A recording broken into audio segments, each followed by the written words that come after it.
T-minus 10, 9, 8, The clock is 7. operating. We're underway. Tranquility Base here. Endeavor, go at throttle up.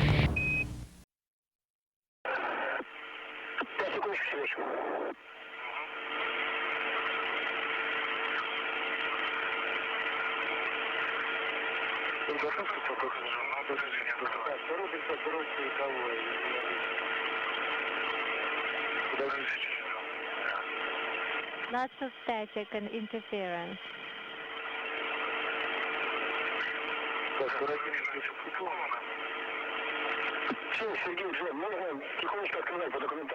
Okay, you can start opening the hatch slowly, Sergey, using the cue cards.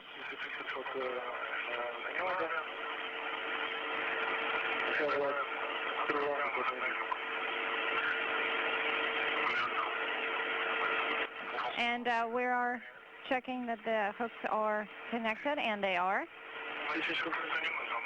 And we are starting to open the egress hatch.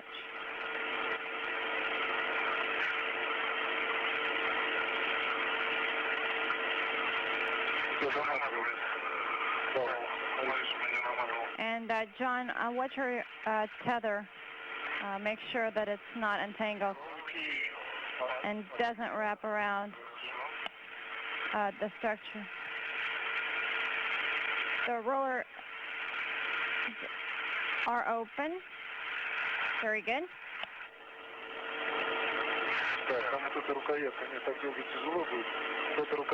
And this handle that's next to the lever, let me try to lift it.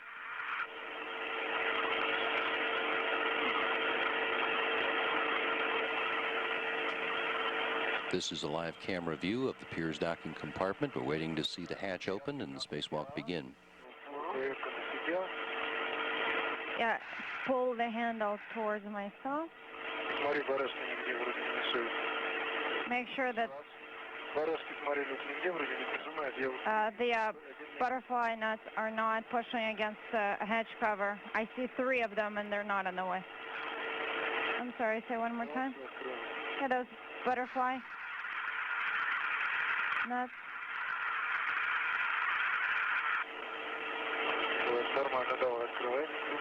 Okay, yeah, and it seems like we can open it freely now. Go ahead and open.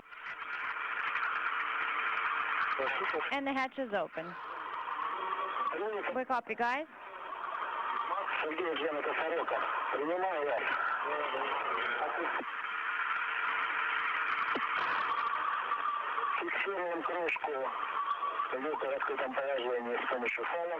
And secure the handle using tethers in the open position.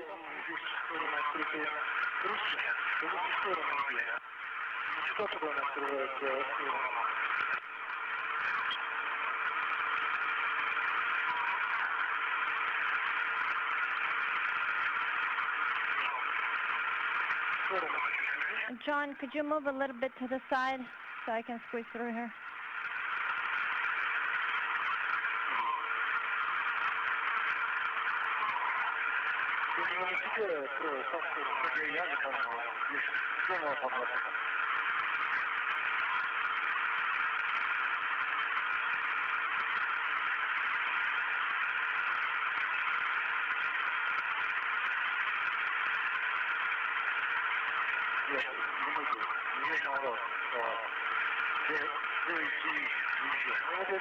Give me a minute. I need to move over here.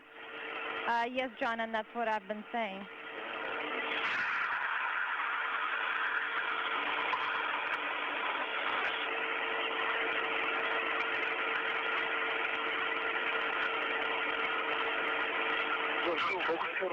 Yeah, John, I will secure it if you move a little bit aside.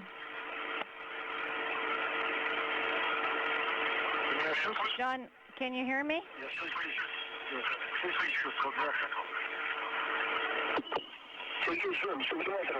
Again, John, go ahead and turn on your sublimators. Copy. Turning on sublimators.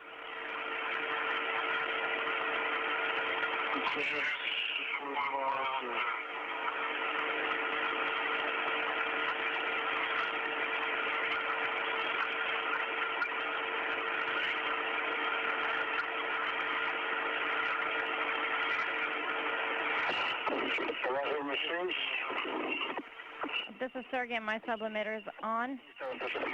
And please, and after activation, please set it to position 3. Okay? We copy. And I am going to activate my sublimeter at this time. We copy, John. Go ahead and do so.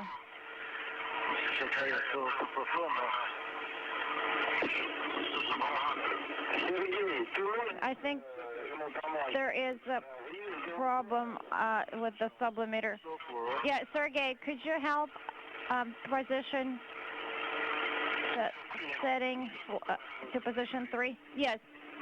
And Moscow, I did turn on his sublimeter and it's in position 3. Okay, very good.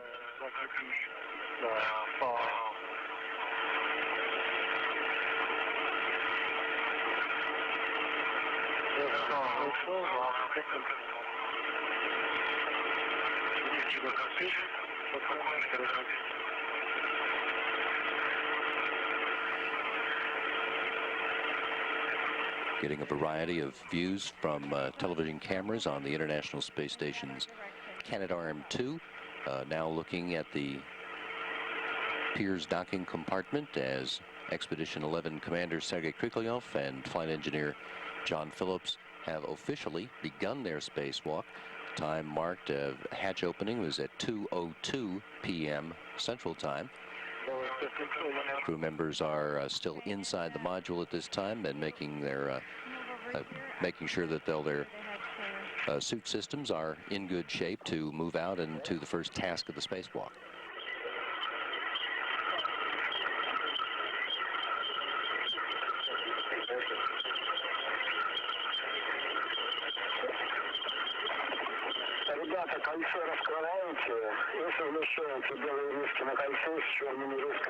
And when you open the ring,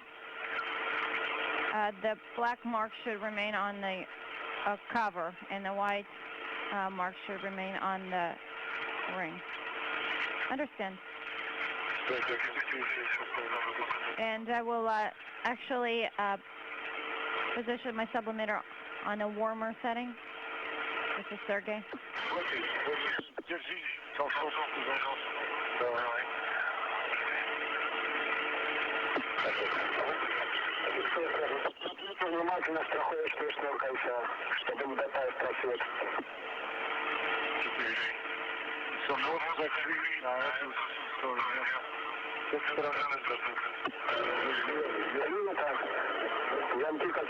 And make sure that the latches on the backpacks are all securely closed. Yes, on John's closed.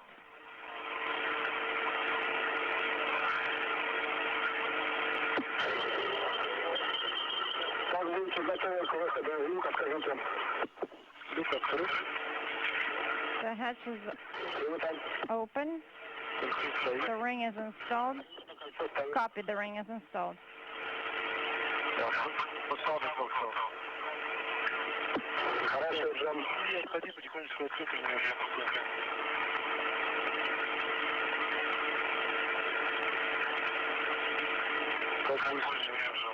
John, how do you read? I read you, but I hear a very loud noise. I have the same problem. I'm sorry, say again, Sergey. Yeah, I'm just saying, if you could move to the side, because you're in my way. Sergey, repeat again. I don't understand.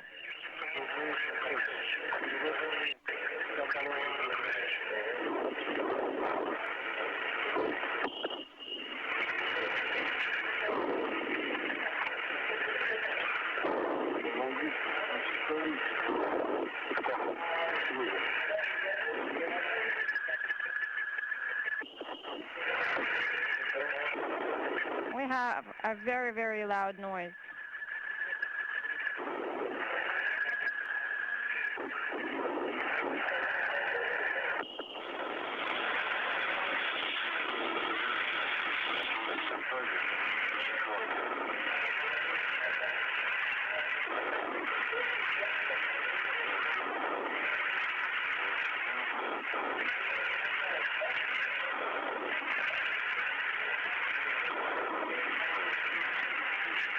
Так, я начинаю подвигать сюда вокруг и поэтому сейчас начну двигаться в сторону Беларуси. In that case, I'm going to start moving in the direction of where Virus hardware is located. Yes, go ahead, Sergey. We're watching.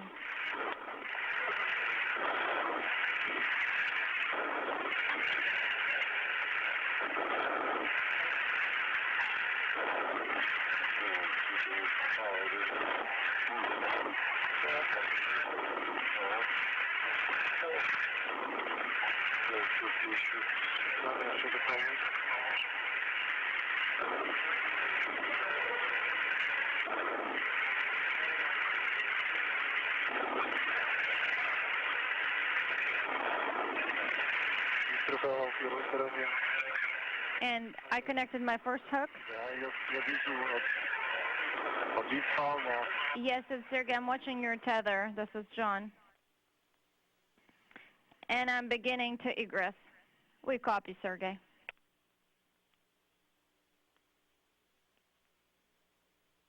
And I'm out. Okay, and please look around.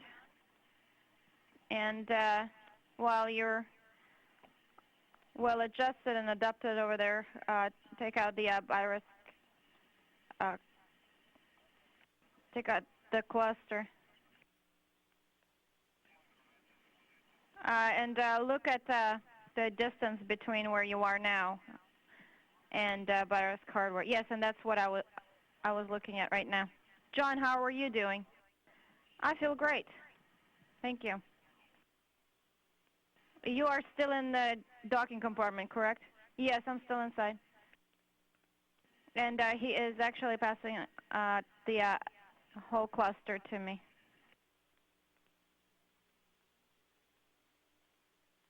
Okay, Estrella is above me.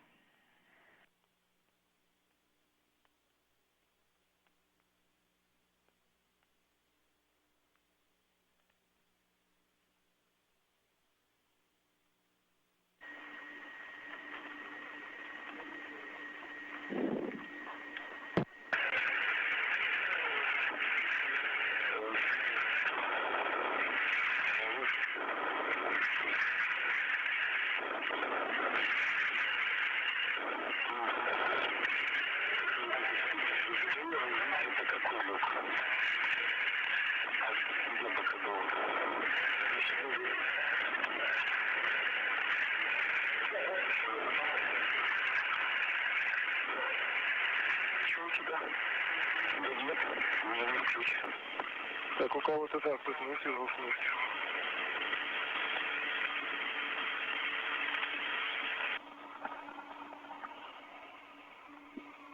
Ну как дела, Джон, что-то удалось снять? Да. How are things, John? Did you manage to take Я думал, что pictures? Don't go yet. I thought we had gotten a go. No, we haven't received a go yet. Be more attentive.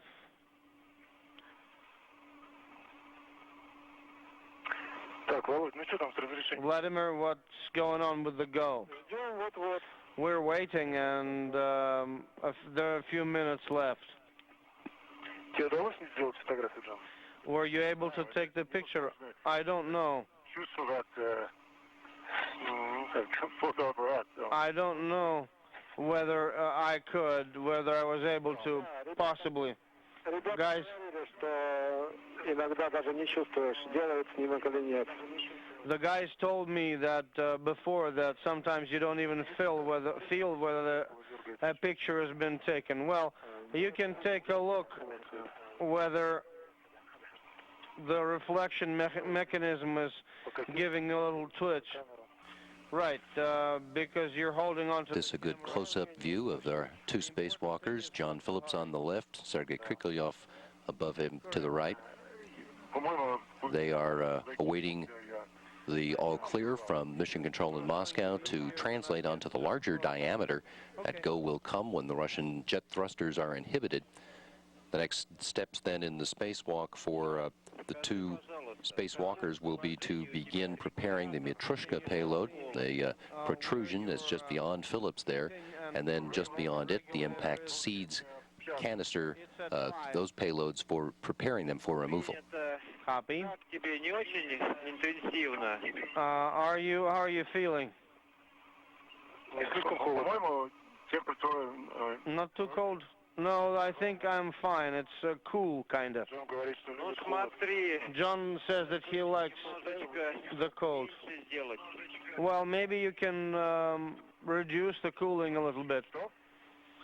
A little bit what? Reduce the cooling a little bit.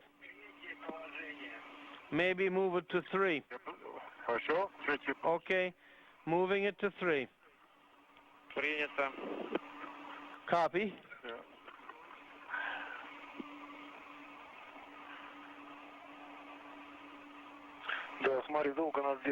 Okay, it's holding us a long time, this go. Well, the procedure is underway. Yeah, the procedure. That's the word. Yeah.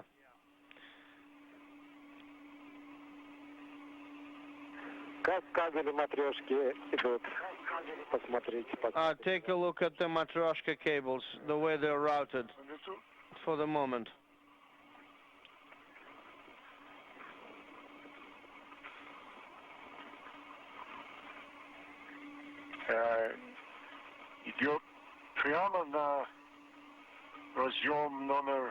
It's routed straight to connector 600U H3, and then it goes over the MLI flap. Okay, that's fine, John. And the other cable?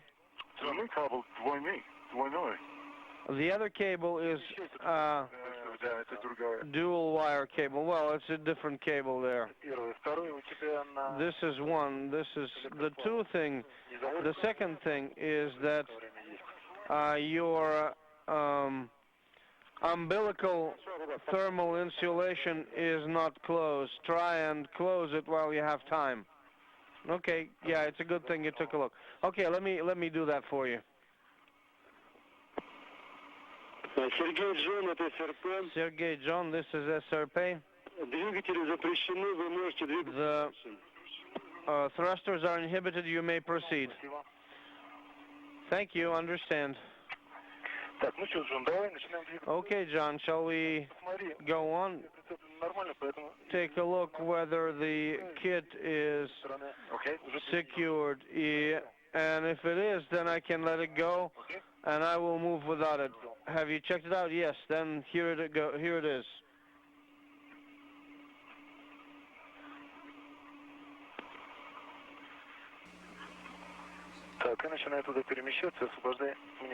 I'm starting to move over there. Let me pass.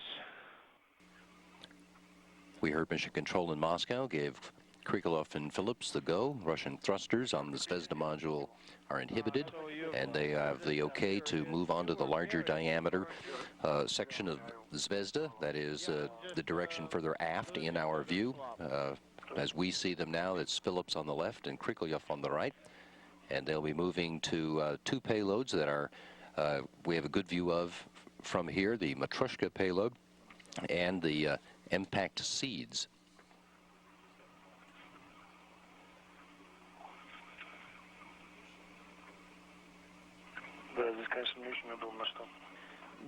This is not very convenient here.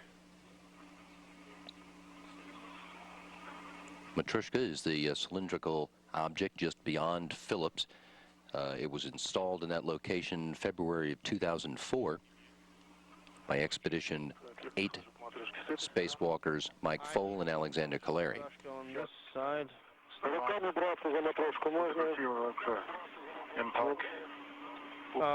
I'm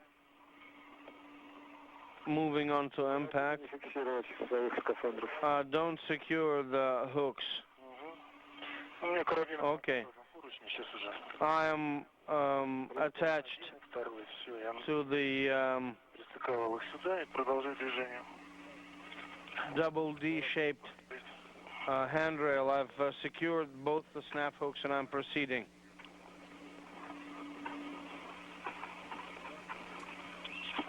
Here, Krikolyov and Phillips are on opposite sides of the Matryoshka.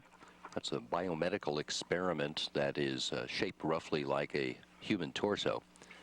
And inside of that apparatus is materials that simulate human tissue, as well as sensors to collect data on the absorption of radiation in those locations.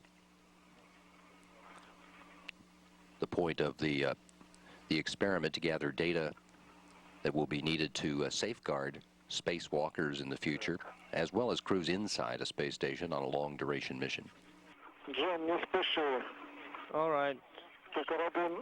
John, don't hurry. You are Это фотография. using the snap hook on your right side, aren't you? Yeah, it's going to be difficult to make this picture. More difficult than I thought. On this side, I don't have a lot to photograph. Да, Сереж, ты там под блоком антенны пролез, да? You are right next to the antenna box. Yeah, I've already passed through that between the antenna and something else here.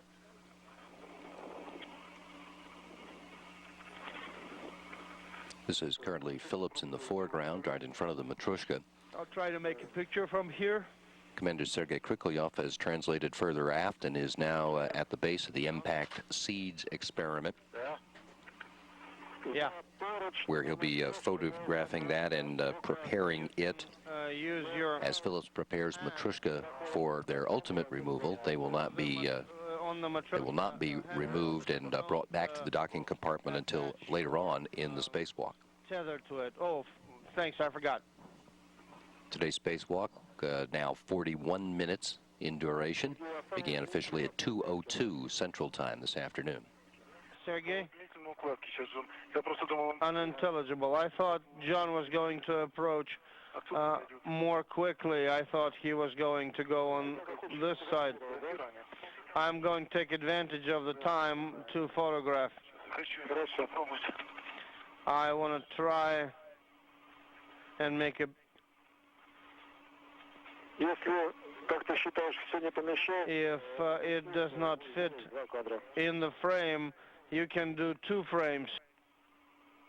Ну, я здесь, да, может быть, сейчас вот так и сделаем. Yeah, maybe that's what I'll do. Один кадр, по крайней мере. Well, we have at least 1 frame in the bag.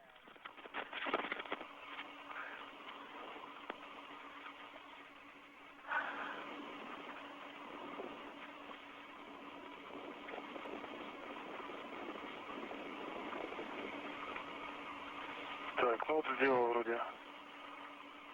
I seem to have a couple of pictures taken. Maybe I'll do a close-up now. Хорошо, Джон уже на поручне. Okay, John's already on the handrails. He's closer to you already. Наблюдаю. Так, Джон, ну подожди, вот так поставь. Yeah, I can see him, John. Hold on. This would be a good picture, John. Подожди, не... Hold on. Just stay there.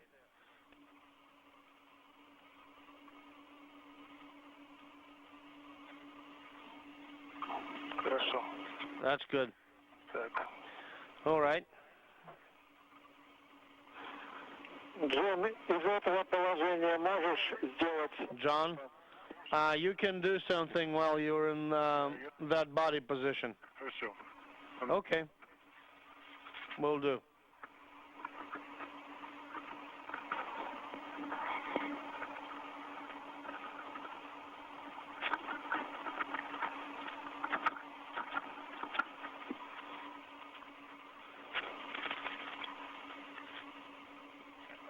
Крышка, Джон. The cap, John. Можно два раза, верхнюю часть и нижнюю часть. You can take 2 pictures of the top and 2 of the bottom. Ну ладно, я сделаю несколько раз. Well, I've taken a few pictures. I'm going to be closing up the camera.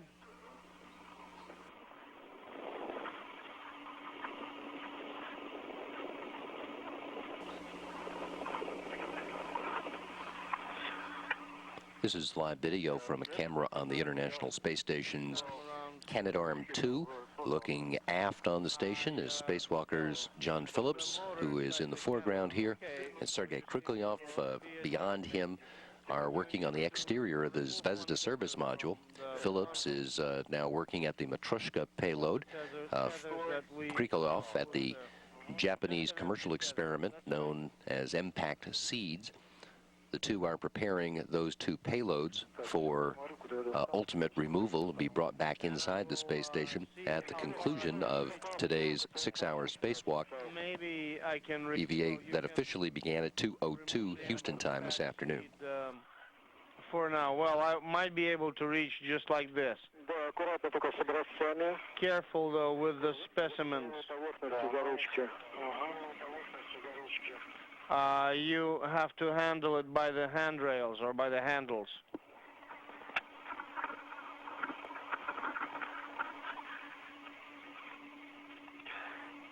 Ну как твоя оценка? Наблюдаешь? Фиксирующий 3. So what's your assessment? Наблюдаю. Can you see it? Yes. Я снимал файл с КТУ. I've removed a tether from the bundle. Зацепи этот файл на поручник на F-образных. Secure it to the Присоедини свой короткий. double D handrail, and then you can attach your short tether Вот тот файл, который ты снял, to it. зацепи. And the tether that you removed from the bundle, attach both of its snap hooks to the double D at the bottom. А второй ближе к себе. And the second hook closer into yourself.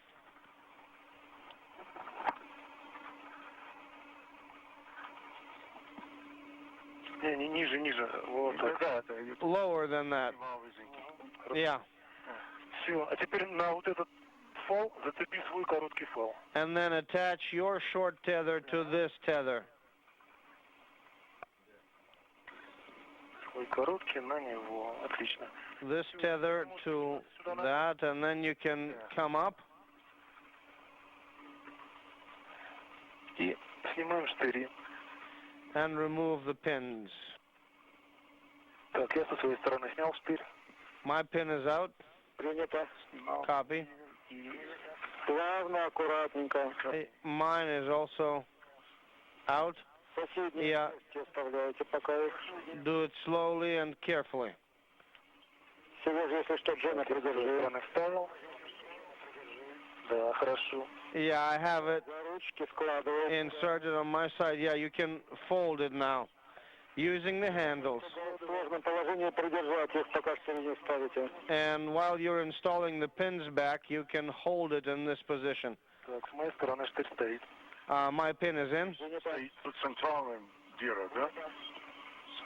Да, центральным. Принято.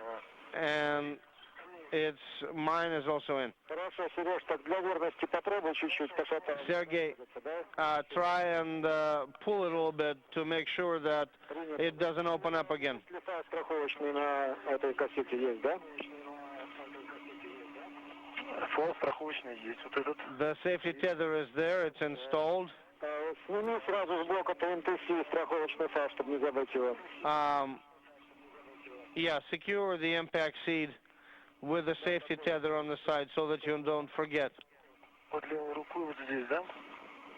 Which one? To my left? Я не очень уверен, про какой фол ты говорил. А, вот этот. I'm not sure which tether you're talking about. Он здесь. Он нам не нужен будет, да? В смысле, он не нужен здесь? We're not going to be using it here. No, not anymore. Закреплен, кабель не уйдет. Да, с собой забирайте. Shall I take it with me? Yes, you take it with you. Так, Джон, может быть, на КПУ тогда этот? John, maybe you need to install it to the EVA bundle. Когда затопишь, я сниму второй конец. And when you're done, I'll take the other end off. Сережа, после этого можно открывать клапан. And once you are done with that, you can open the V1 valve on the Matryoshka. У нас до тени 10 минут, 9 минут осталось. You have 9 minutes to go to the night pass. Copy. Так, мне, похоже, придется опять обходить там. I will have to go around again. Не, похоже, он стоит. No. It's supposed to be where you are. Yeah, a little bit maybe. Через верх мне тяжело здесь будет лезть. It's going to be difficult to reach over the top. I will move the same way as I came here, underneath.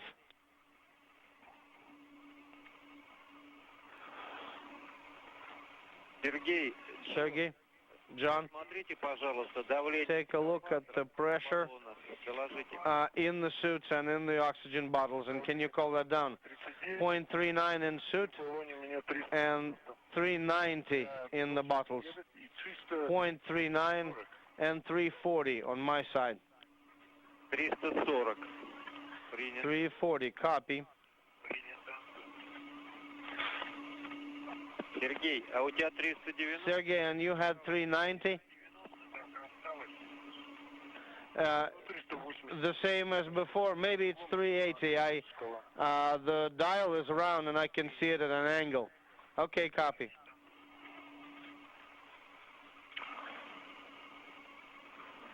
Так, сейчас по кругу пройдем. Let me go all the way around. Так, ноги перенес. Okay, my feet are over. Наблюдаем. We can see that. That's good. Так, все, на поручне застрахован. Тогда сейчас Secured to the handrail, I will take the wrench and try to open the valve. Can you see the valve? Yes. Ага, посмотри маркировку, на нем понятно, куда Take когда поворачивать. look at the markings so that you understand which way to turn. Открыто на себя. It says open towards myself, the V1 valve. Confirmed.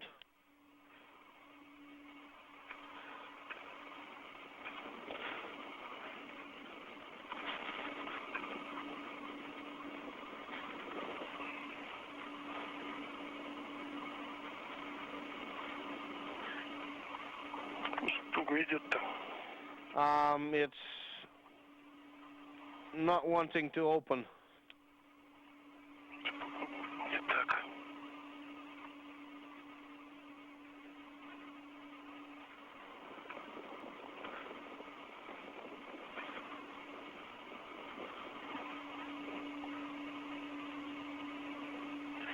Значит, этот поворот я его вроде повернул. Well, I seem to have turned it a quarter turn. Повернул на четверть оборота, мы правильно поняли? Do I understand you correctly that you have turned it a quarter turn? Well, it's difficult to say whether it's a quarter turn or more. I will try and set it again. Ключ, когда снимешь ключ, And once you've removed the риску на поворотной части, которая wrench, напротив черты, you might even see a thread that's right over a line there, right across from the line. это не видно здесь. Nope. Я ж не видно под очень таким. I'm looking at an acute angle. It's not visible.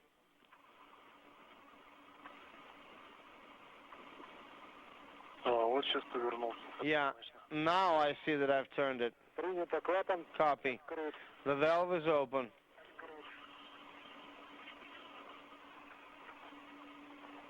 Все, вижу, что риска стоит напротив. I can see that the striation is across from the open position. Через 30 минут там и посмотрим. Copy. Что сброс пошел, давление. We will consider the venting to have begun and we will count down 30 minutes and we'll see how that goes. You can put the wrench away Извините, я не понял. into the bag. Сейчас.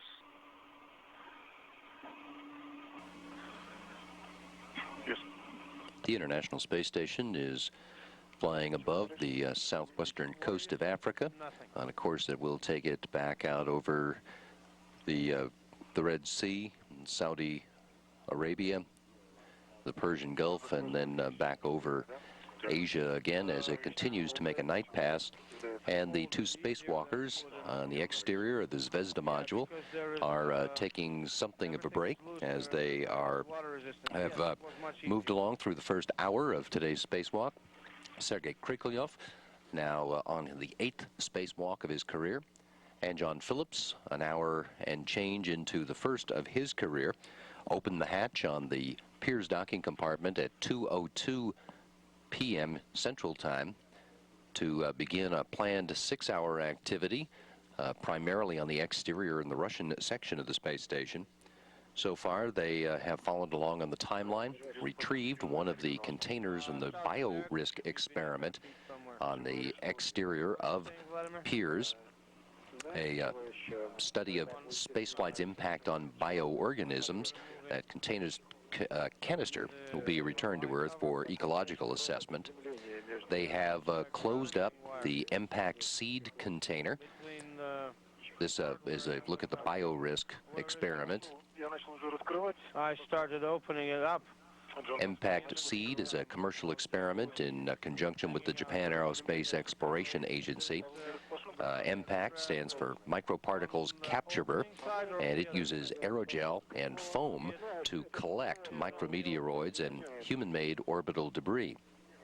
In the other side of the container, as you see here, is the experiment Space Environment Exposure Device, or SEED, which exposes materials meant for use in space vehicles, paint or insulation or lubricants, to the space environment.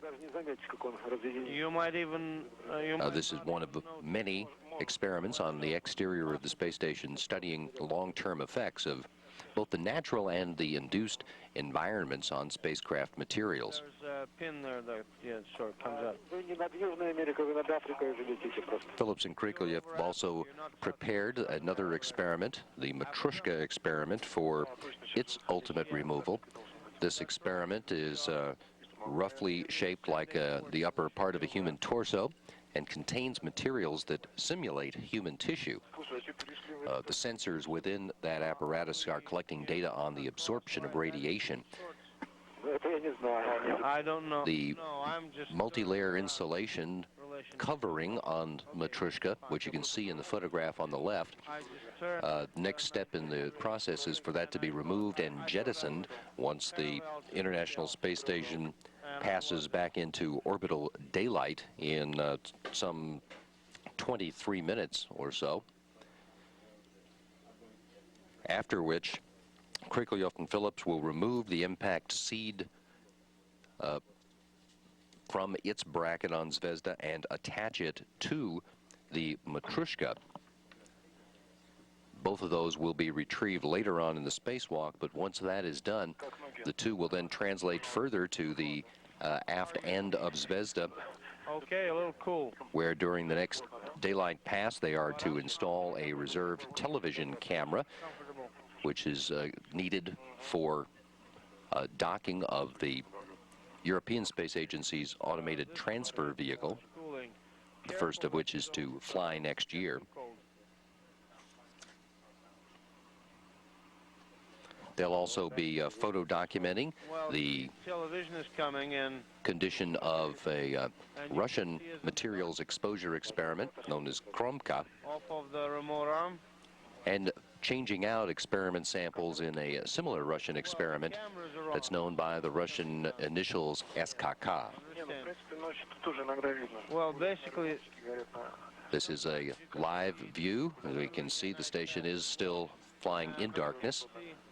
that Now over the central portion of Africa and just about to cross the equator from south to north.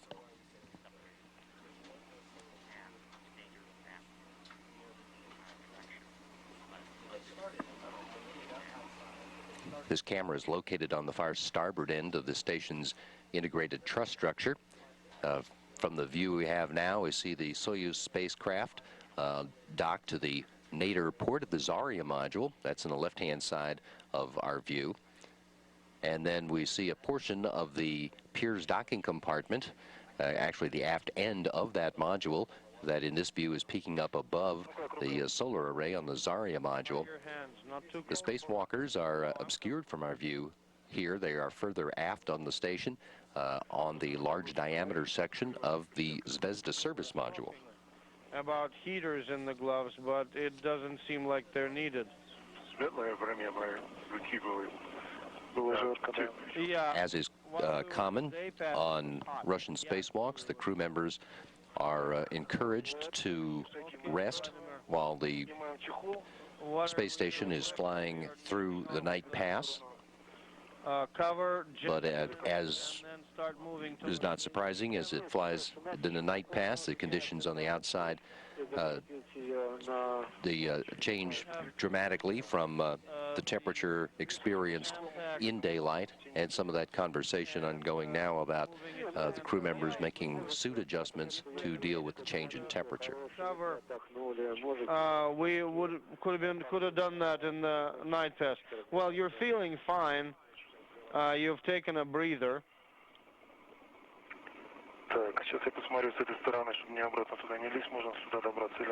Let me see from this side whether I can get to it or not.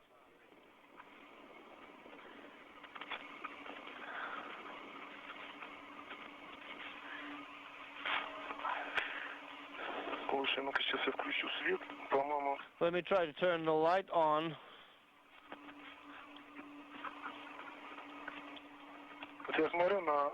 I am looking at the wire, and it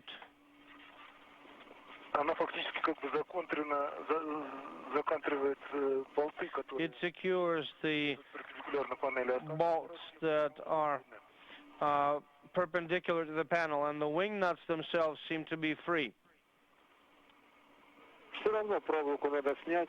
Well, you need to remove the wire anyway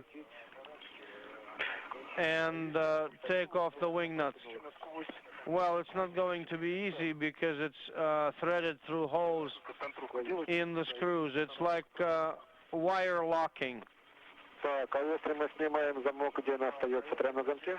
Suppose we remove the latch. Where does it stay? On the latch? Yeah. This view from a camera on the space station's robotic arm shows through the static the two spacewalkers, the brighter lights. And you saw in that view the helmet lights on used on both the Russian spacesuits. They have it secured to the screws as an anchor, and then it's attached to the handrail. So this is another camera view from another port on the Canadarm2, and again we get a somewhat obscure view of the two spacewalkers moving in orbital darkness. The space station is flying over eastern Africa at this point.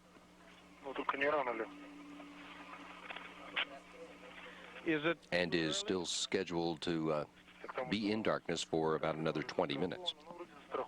I mean, whether it's secured or not. Well, it seems to be secured, so there shouldn't be a problem. This is a different piece of wire. So it's body-to-body wiring that was attaching a piece of frame to another piece of frame, like additional attachment.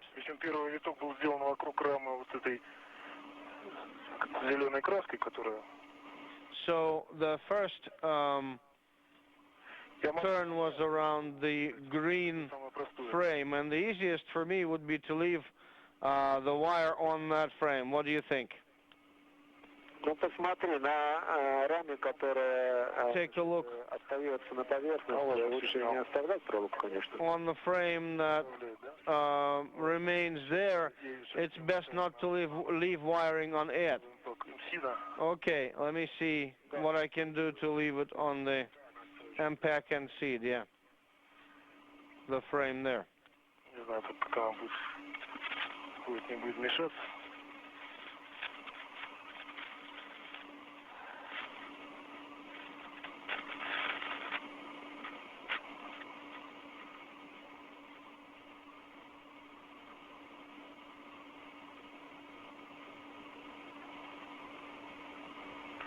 Так, ну вот, вроде с этим более-менее так она We seem to have примотана.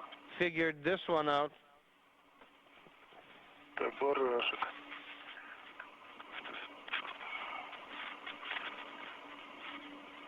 Барашек руками откручивается. You can open the wing nut with your hands. It's easy. Это хорошо, что Okay. откручивается. It's a good thing. Так, ну, потенциально можно снять сейчас. Well, potentially Сначала отбросить, it can be removed. потому что она у нас снимется, сейчас будет болтаться на фале. We first need to jettison this thing because if it comes off, Замки не снимают.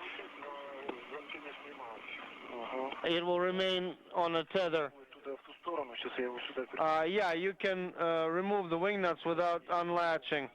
Yeah, I'll move the tether to the other side so that I move it to the matryoshka. Есть. Okay, good. Okay, we're done on this side. Еще каких-то накручено There are на раме проволок. other wires on the frame. I don't know. Панелей. Maybe it's from previous panels. Может быть. Это валок, когда вставили. Possibly. They left that. Ну да. That's right.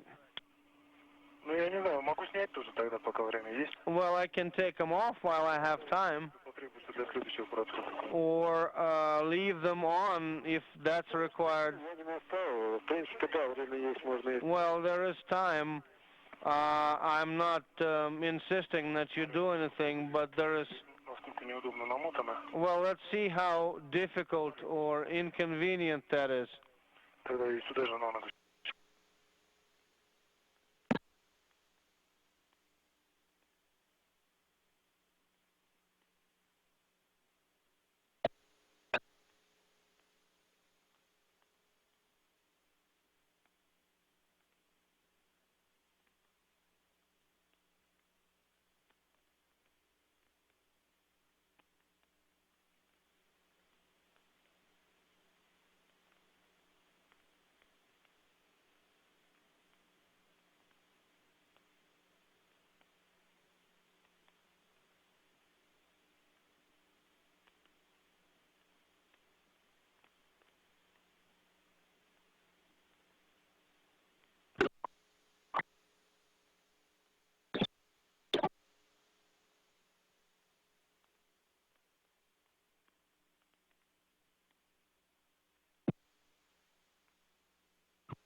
This is a live view from a camera on the tip elbow of the International Space Station's robotic arm that is showing the helmet lights of spacewalkers Sergei Krikalev and John Phillips as the space station flies about 220 miles above the Saudi peninsula.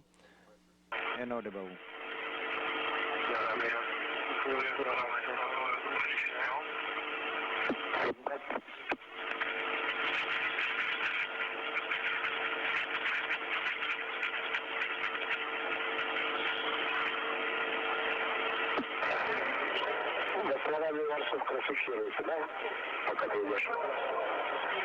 I'll hold it while you're moving.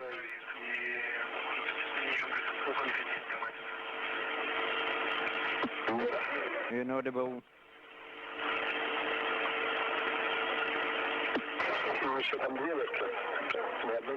There are two more there, down there. Inaudible. Unintelligible.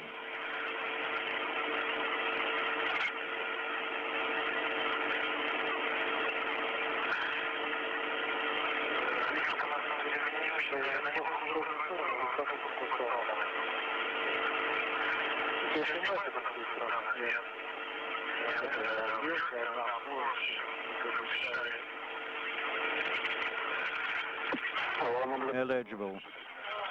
Unintelligible.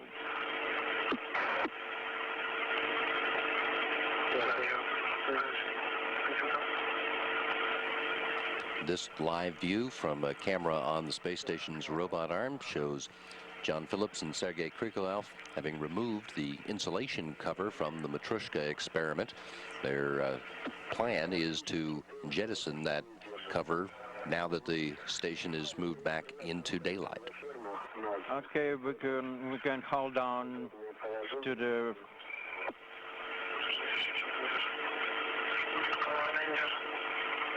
framing.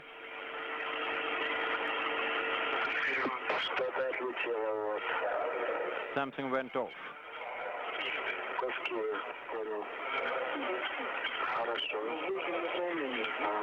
Copy, good. Yes, proper direction. Proper direction.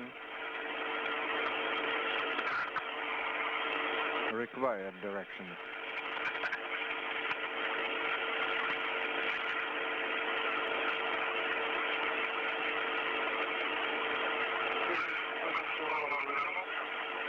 Unintelligible.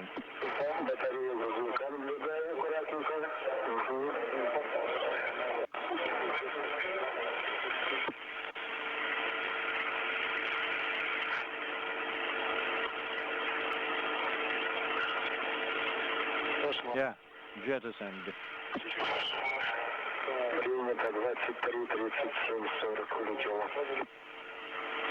And unintelligible.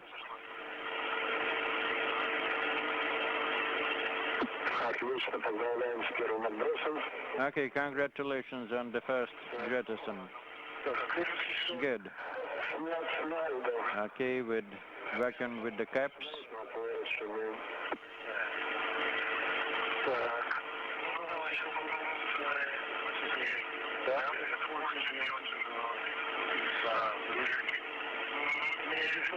There's a hole here. We have to bear it in mind. Good. Okay, let's move it and try to attach it to this handrail. And in this view from the camera on the space station's starboard end of the truss, now zooming in on that insulation from the Matryoshka experiment, we saw it being jettisoned, although from the camera angle it disappeared from the frame almost immediately. Now being tracked by the camera on the outside, on the far starboard end of the station's truss.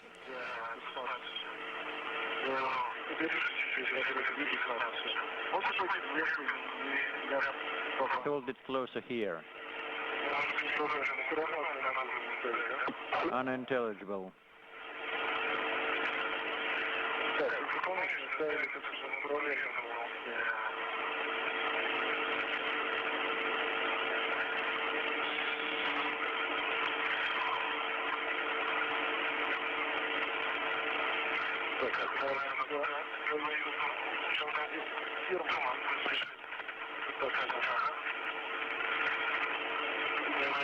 Now on this leg.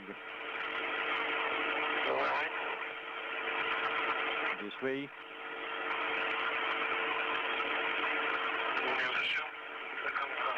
Got it out, not completely yet.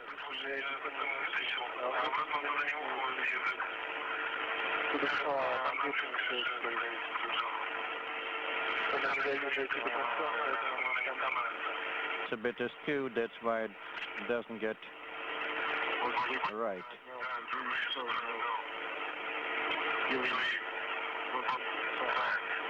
This way better.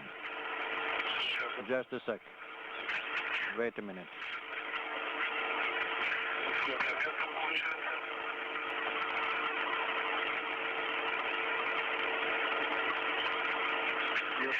Got it. Installed. Excellent. And we attach the hooks onto the MPACC panel. And it looks like we do not have TV now.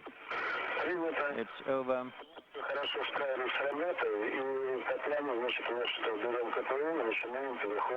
Okay, attach it to KPU, tool carrier, and start translation.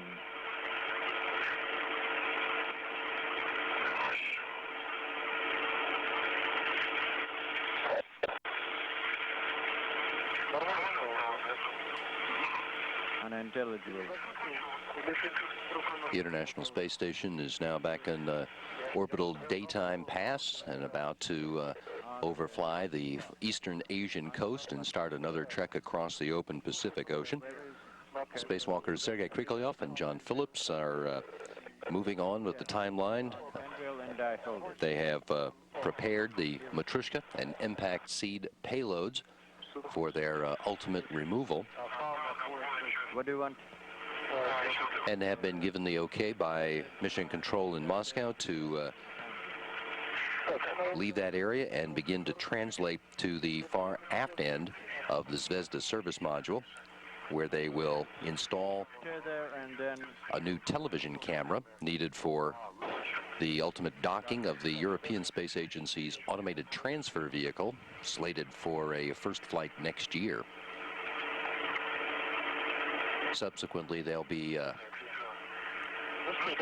repositioning and swapping out and photo documenting a series of materials exposure and jet thruster residue study experiments.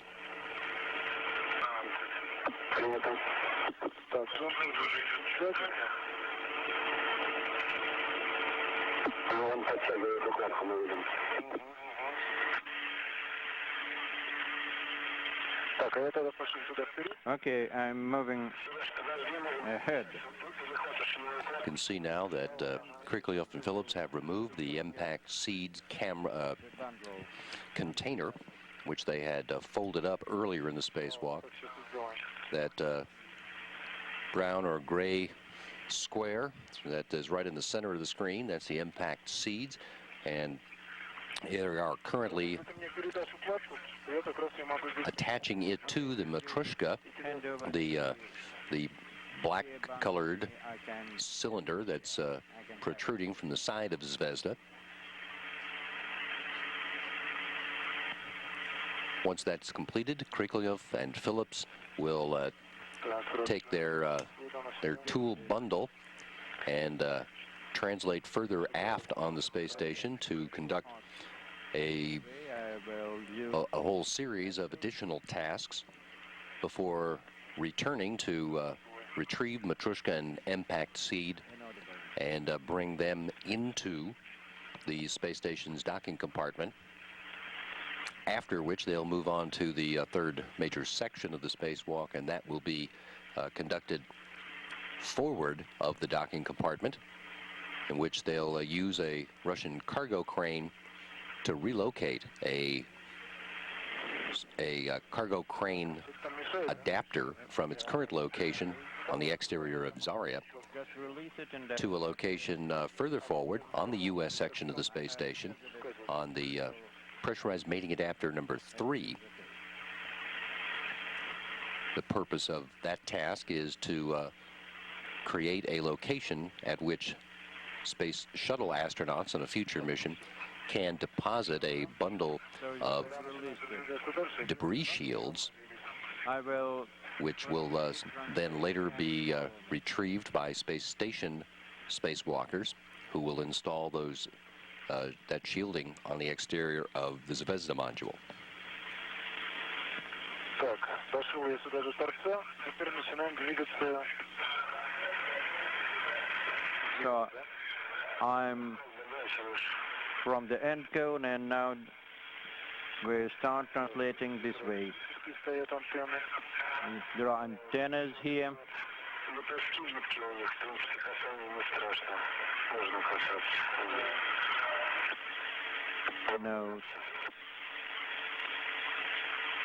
No obstacles here.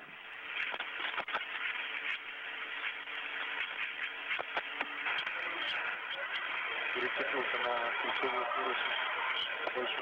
Swapped on the circular handrail of the large diameter.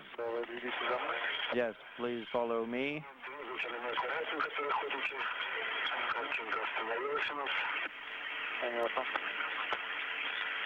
Stop here. Copy.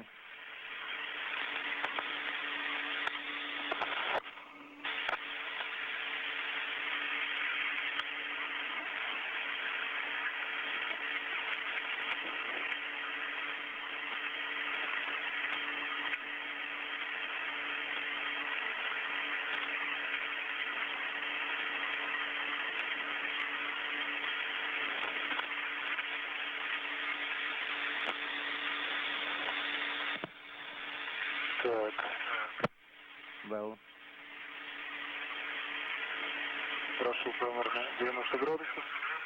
about 90 degrees here. Нумерация поручень передо мной 26-26. Can you see the handrail numbers? About 26-26. Yes, 26-26, copy. Так, я тогда дальше прохожу, да? And I'm translating further down, right? That's affirmative.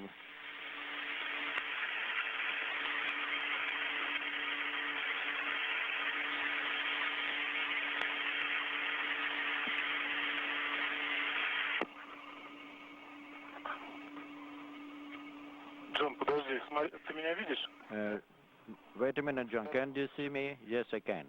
Или давай растянем? Be careful. Either let us extend the bundle in between us. Oh, can you see this free Цепи там на свой, тогда snap hook? болтаться. Attach it to yours, and then it will not be swinging. Пойдем. Copy. Короткий. It's a short Хорошо. hook. Good.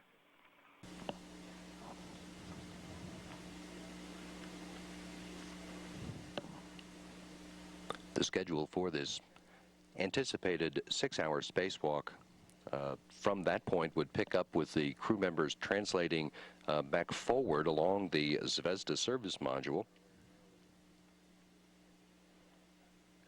and translating back to the location where the Matryoshka payload is installed.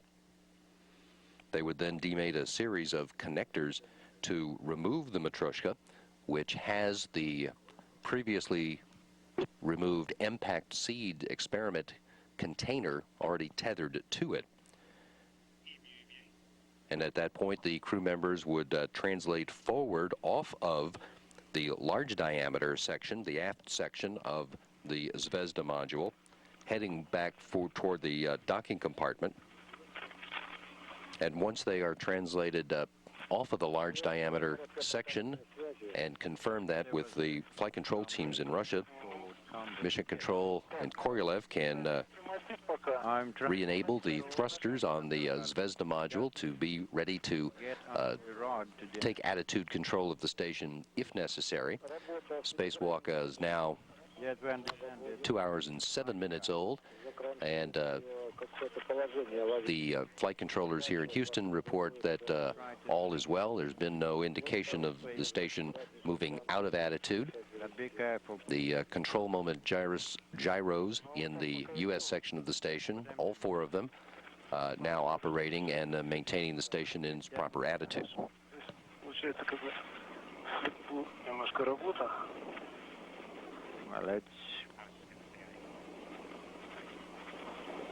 unfortunately, I can't see inside.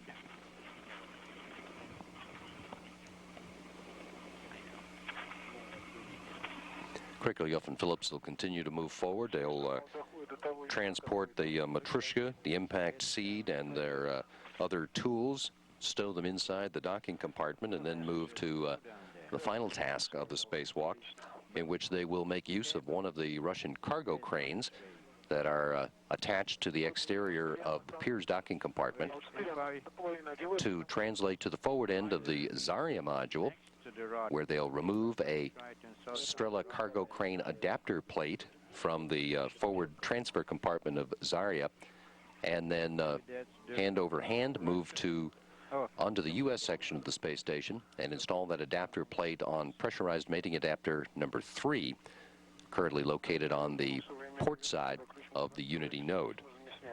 I now understand. When that's done, Kriklev and Phillips will retrace their hand steps back to the Piers docking compartment and move inside and close the hatch on a spacewalk that is booked at 6 hours in duration prior to its official beginning at 2:02 Central Time this afternoon.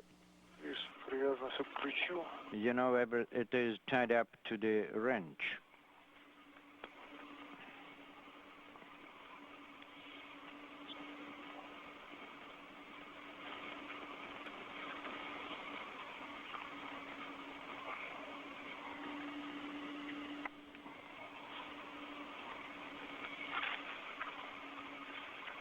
Ну как, Джон, удалось там? Да, удалось. Well, John, how's it going there? I'm done with it, and the container is sealed, more or less. Copy, John. Thank you.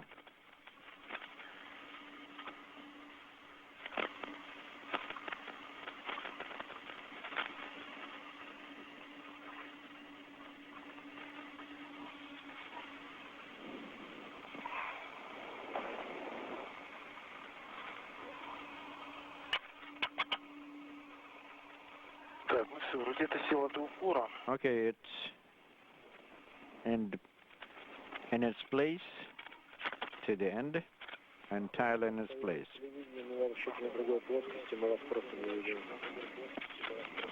Moscow is inaudible. Copy.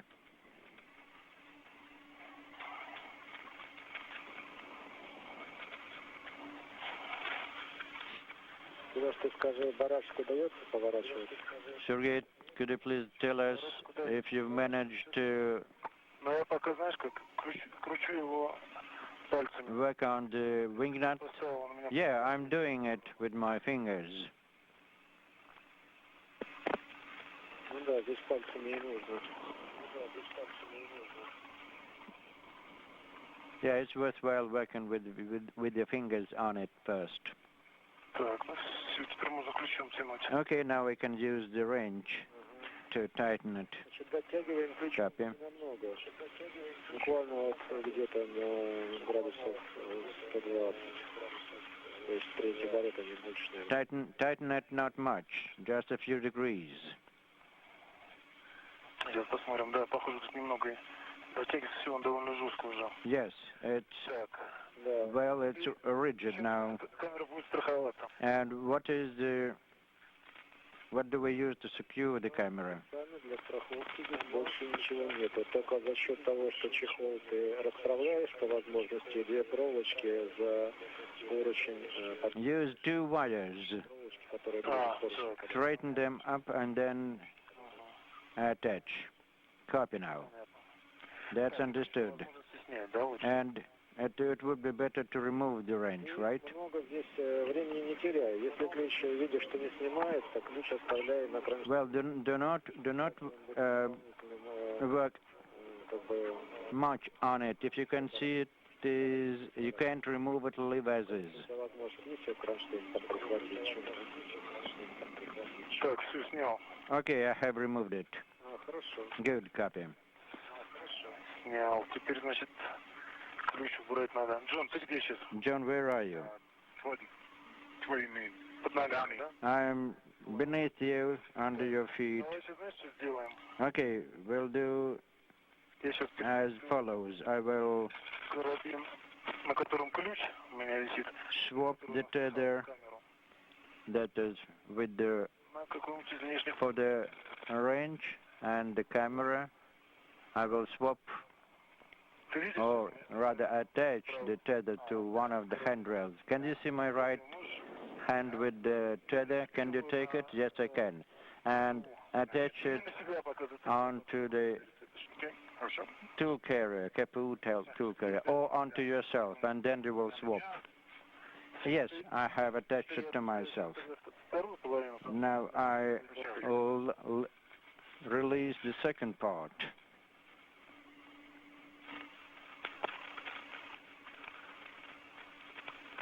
Так, у нас крышка с объектива ты попозже снимаешь, да? And the cap is on the lens. Yes, it is still on the lens, and I'll remove it a bit later. Copy. Так, есть. Got it here. Джон, вот это ключ, вторая половина этого, в смысле фала. Okay. And this is the second part of the tether, John. Copy. Yeah, take it, be careful. Don't let it swing. Good, done. So, the camera has been installed, secured.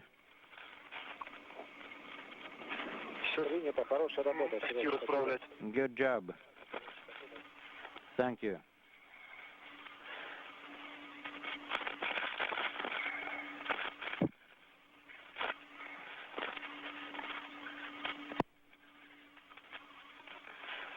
Сейчас попробую подернуть под поручнем один. I'll try to push one under the handrail. Коротенькие уж они больно. They're very short. Пальцы туда не лезут. And no, I'm afraid it will not get under it.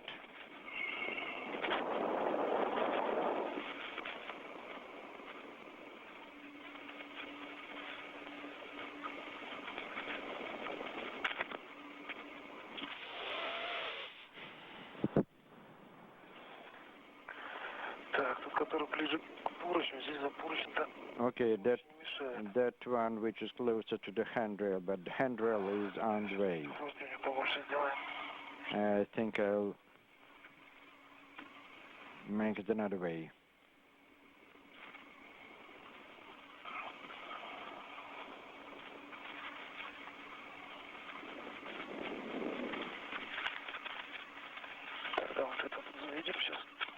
Okay, let's work on this one.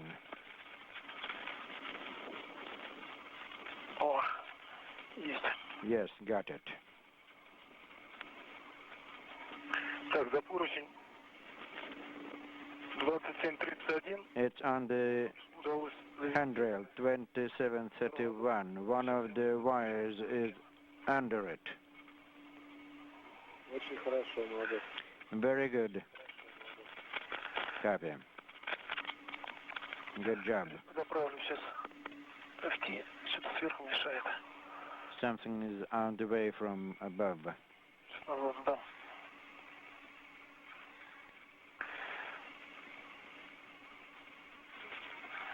Сверху мешает уже прогресс. Oh, that is the progress vehicle.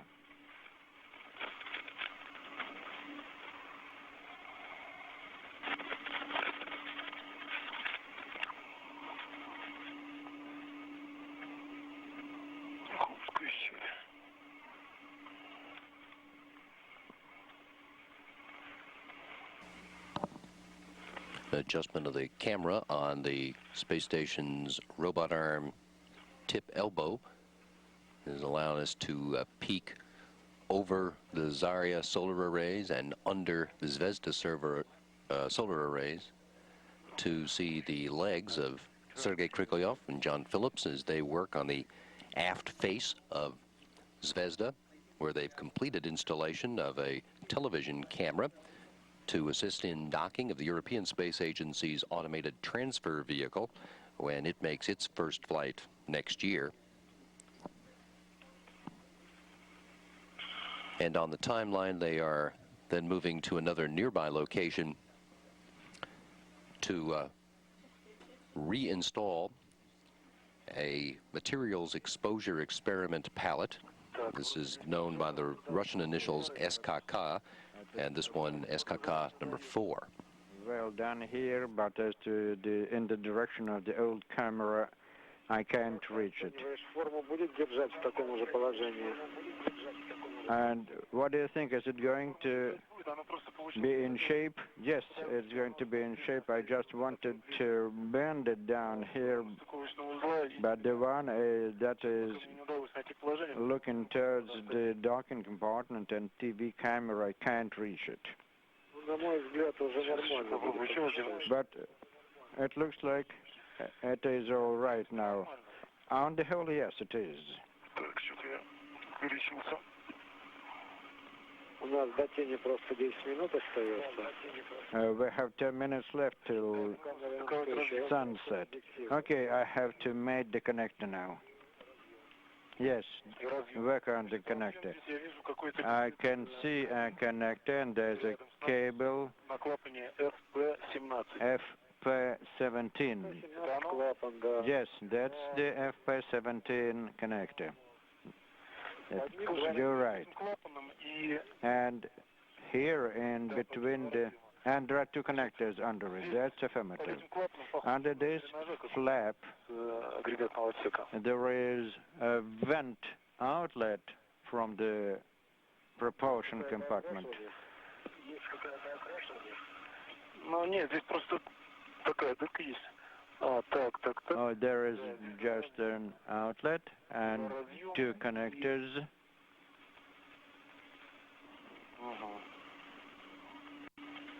Так, все с этим понятно? There, yes, that's understood. Крышку. I'm just attaching the cap, tethering the cap.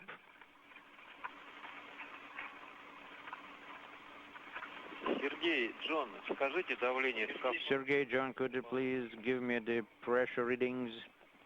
Так, у меня 0,39. 0.31 and 30. 330 in the oxygen bottle. И в баллоне 260. And I have 0.39 and 260 in the oxygen tank. Copy? Принято.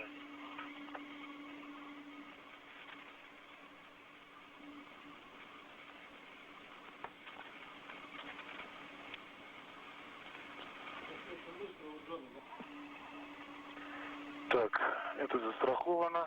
Well, this one is secured. Отворачиваются эти маленькие винтики. I'll try to unscrew these small screws from the TV camera cap. Okay, have go.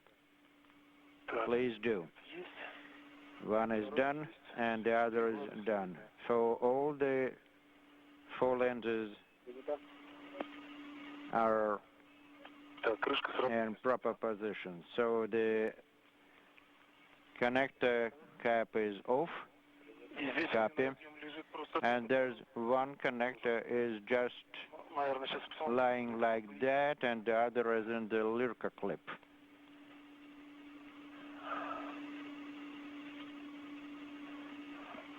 То. Дырку оказался вложен как раз тот, который The one that is не нужен. not needed is in the Lyrka clip. Сейчас попробую до того дотянуться. I'll try to reach the other one. Yeah, the other Lyrka is here. The other Lyrka clip is here. Здесь розетка. And the outlet is also here, the socket.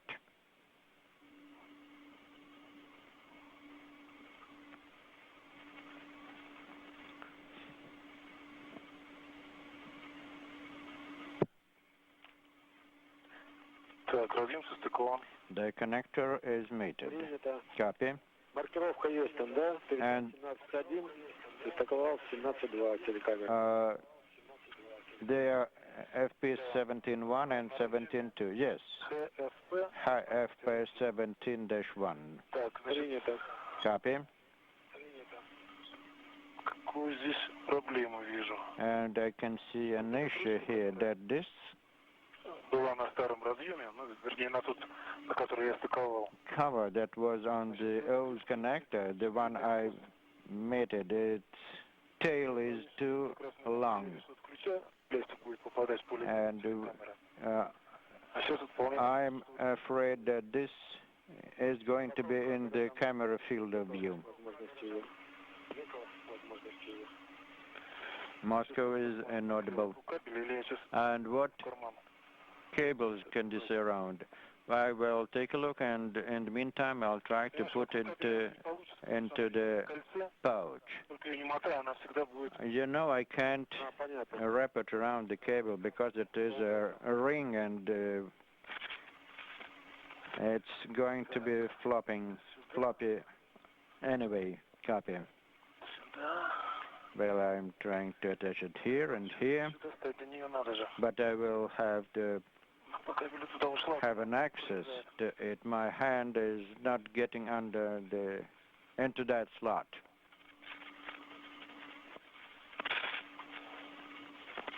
Да, давненько я в такой зоне не работал. Well, it's been a long time since I worked in such an uncomfortable position. Так. Так не найдет. О, есть. Oh, I got it.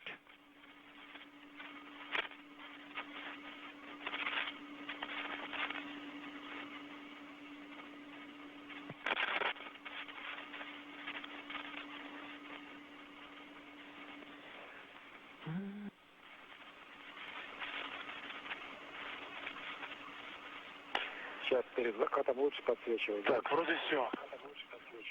А? And you have a chance to use the lights. Подсвечивать перед закатом. Say it again. Well, I think it is better to use the lights before the sunset. Yeah, it's better now and the sun is not shining into the eyes. So you're done with the camera, right? Да, с телекамерой справились. Yes, we're done with the camera. В принципе, дырка есть на самой телекамере, но There is a где вот этот был чехол, я спросил, connector on the camera, but I put into the pouch F17. там же лежит второй кабель, который And the other cable закрыт.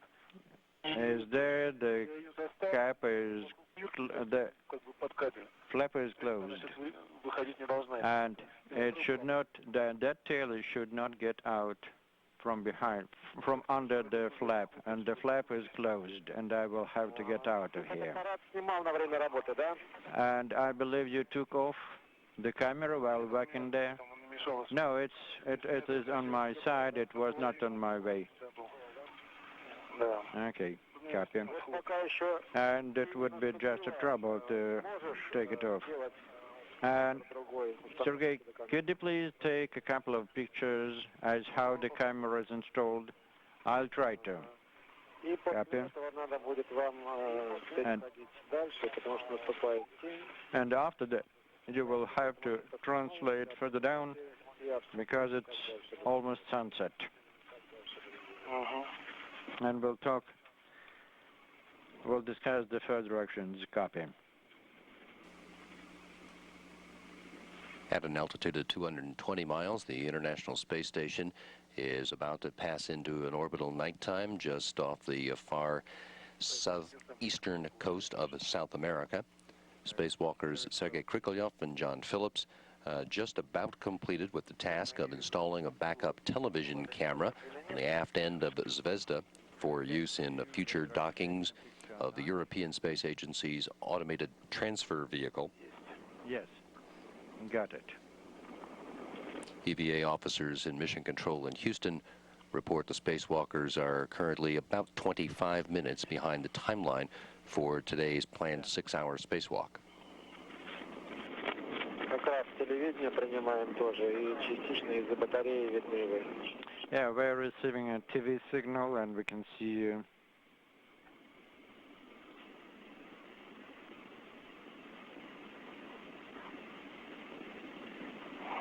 Так.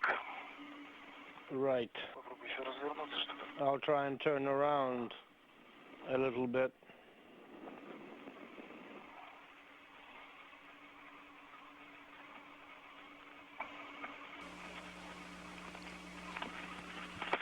This live view is captured by a camera on the Canadarm2 pointing aft and getting an image of Sergei Kriklev and John Phillips as they work in the aft end of the Zvezda module. Несколько фотографий сделал. Given the orientation of the camera, Я видел ноги. probably more correct to say that we're taking a view under the Zarya module's solar array and then over the top of the Zvezda module's solar array. Since as its orientation, the Earth is up in this frame.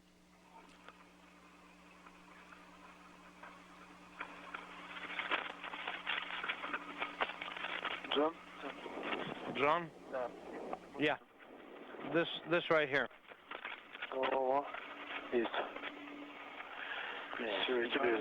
That's done. Now I've taken your picture as well. Ну все, ребята. Okay, guys. Я считаю, попозже мы проверим стыковку разъемов. We can check out the mating of the connector from the telemetry. Участка уже темнеет. And it's getting dark. There you need to be moving from there a little further. Okay, let me try and install my camera back where it belongs. Ощущение как произошло? Отдых нужен? Do you need to take time out? Time off? No, I can proceed. I don't know about John. The only thing I need to remove is that I have a connector here. Will you be able to place it in the green bag in the EVA bundle? We don't need this. We need to secure it someplace and return it.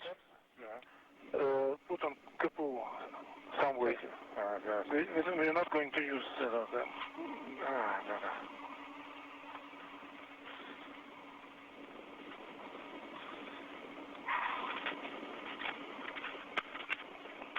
Так, ну вот стемнело.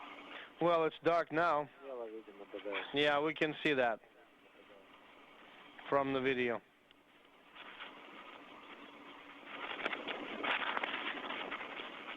Окей. Может быть, идея. Снизу под этот. Maybe Да, только вам go from below. какой фиксации можно? Короткий фал. We can secure it with a short tether. Don't wrap it around the capot. Короткий фал. We can use a short tether with the AVA bundle. Что, он будет болтаться? I don't know. Ничего страшного. It's going to be flopping about, but that's not a problem. But we will not be able to use the short tether. Why not? Okay, maybe that's a good solution. Let me disconnect here myself. You can go and secure to...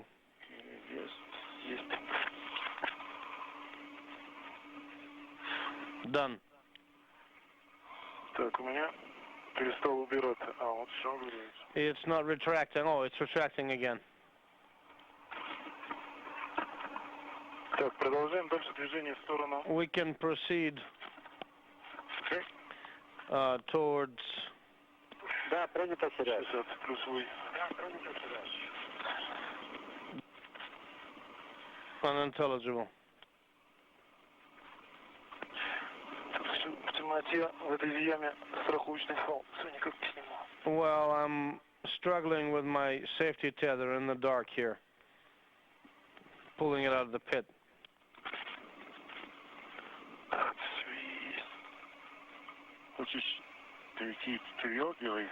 Да все равно, наверное, раз ты впереди, давай тогда иди, чтобы нам времени. Shall I go on? Yeah, since you're in the lead, keep going. Okay, we can release that. Давай, могу сейчас. Угу. КПУ на мне зацеплено. The capo is secured to me and to... Die Raumfähre Discovery ist auf ihrem Heimatstützpunkt in Cape Canaveral gelandet. Eine Boeing brachte das Shuttle zurück nach Florida. Wegen schlechten Wetters war die Rückkehr um einen Tag verschoben worden. Der nächste Start der Raumfähre ist für März kommenden Jahres geplant.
ihrer Landung ist die Raumfähre Discovery vor etwa 2 Stunden zum US-Weltraumbahnhof Cape Canaveral in Florida zurückgekehrt. Sie war am Freitag huckepack auf einer speziell für den Transport umgerüsteten Boeing 747 vom Luftwaffenstützpunkt Edwards in Kalifornien aufgebrochen.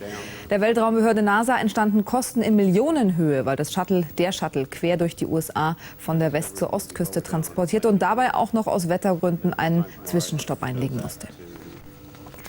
Man muss wahrlich nicht gläubig sein, um sich von diesen Bildern beeindrucken zu lassen.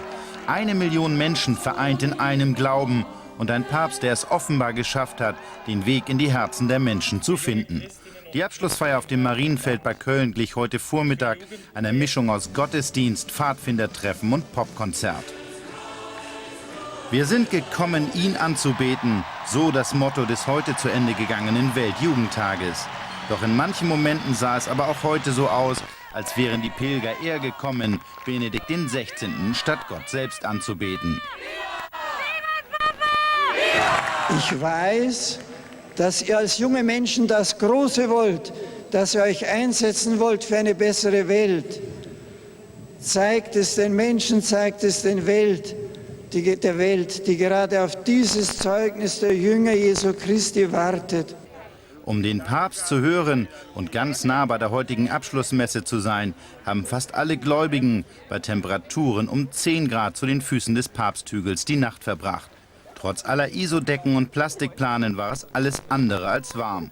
Und so mussten Helfer fast 2000 Mal medizinische Unterstützung leisten.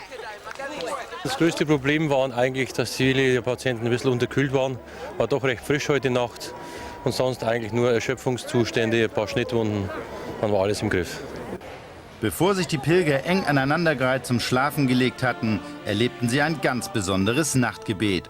Nach Einbruch der Dunkelheit erhellte ein Meer aus Hunderttausenden Kerzen das 600 Fußballfelder große Areal.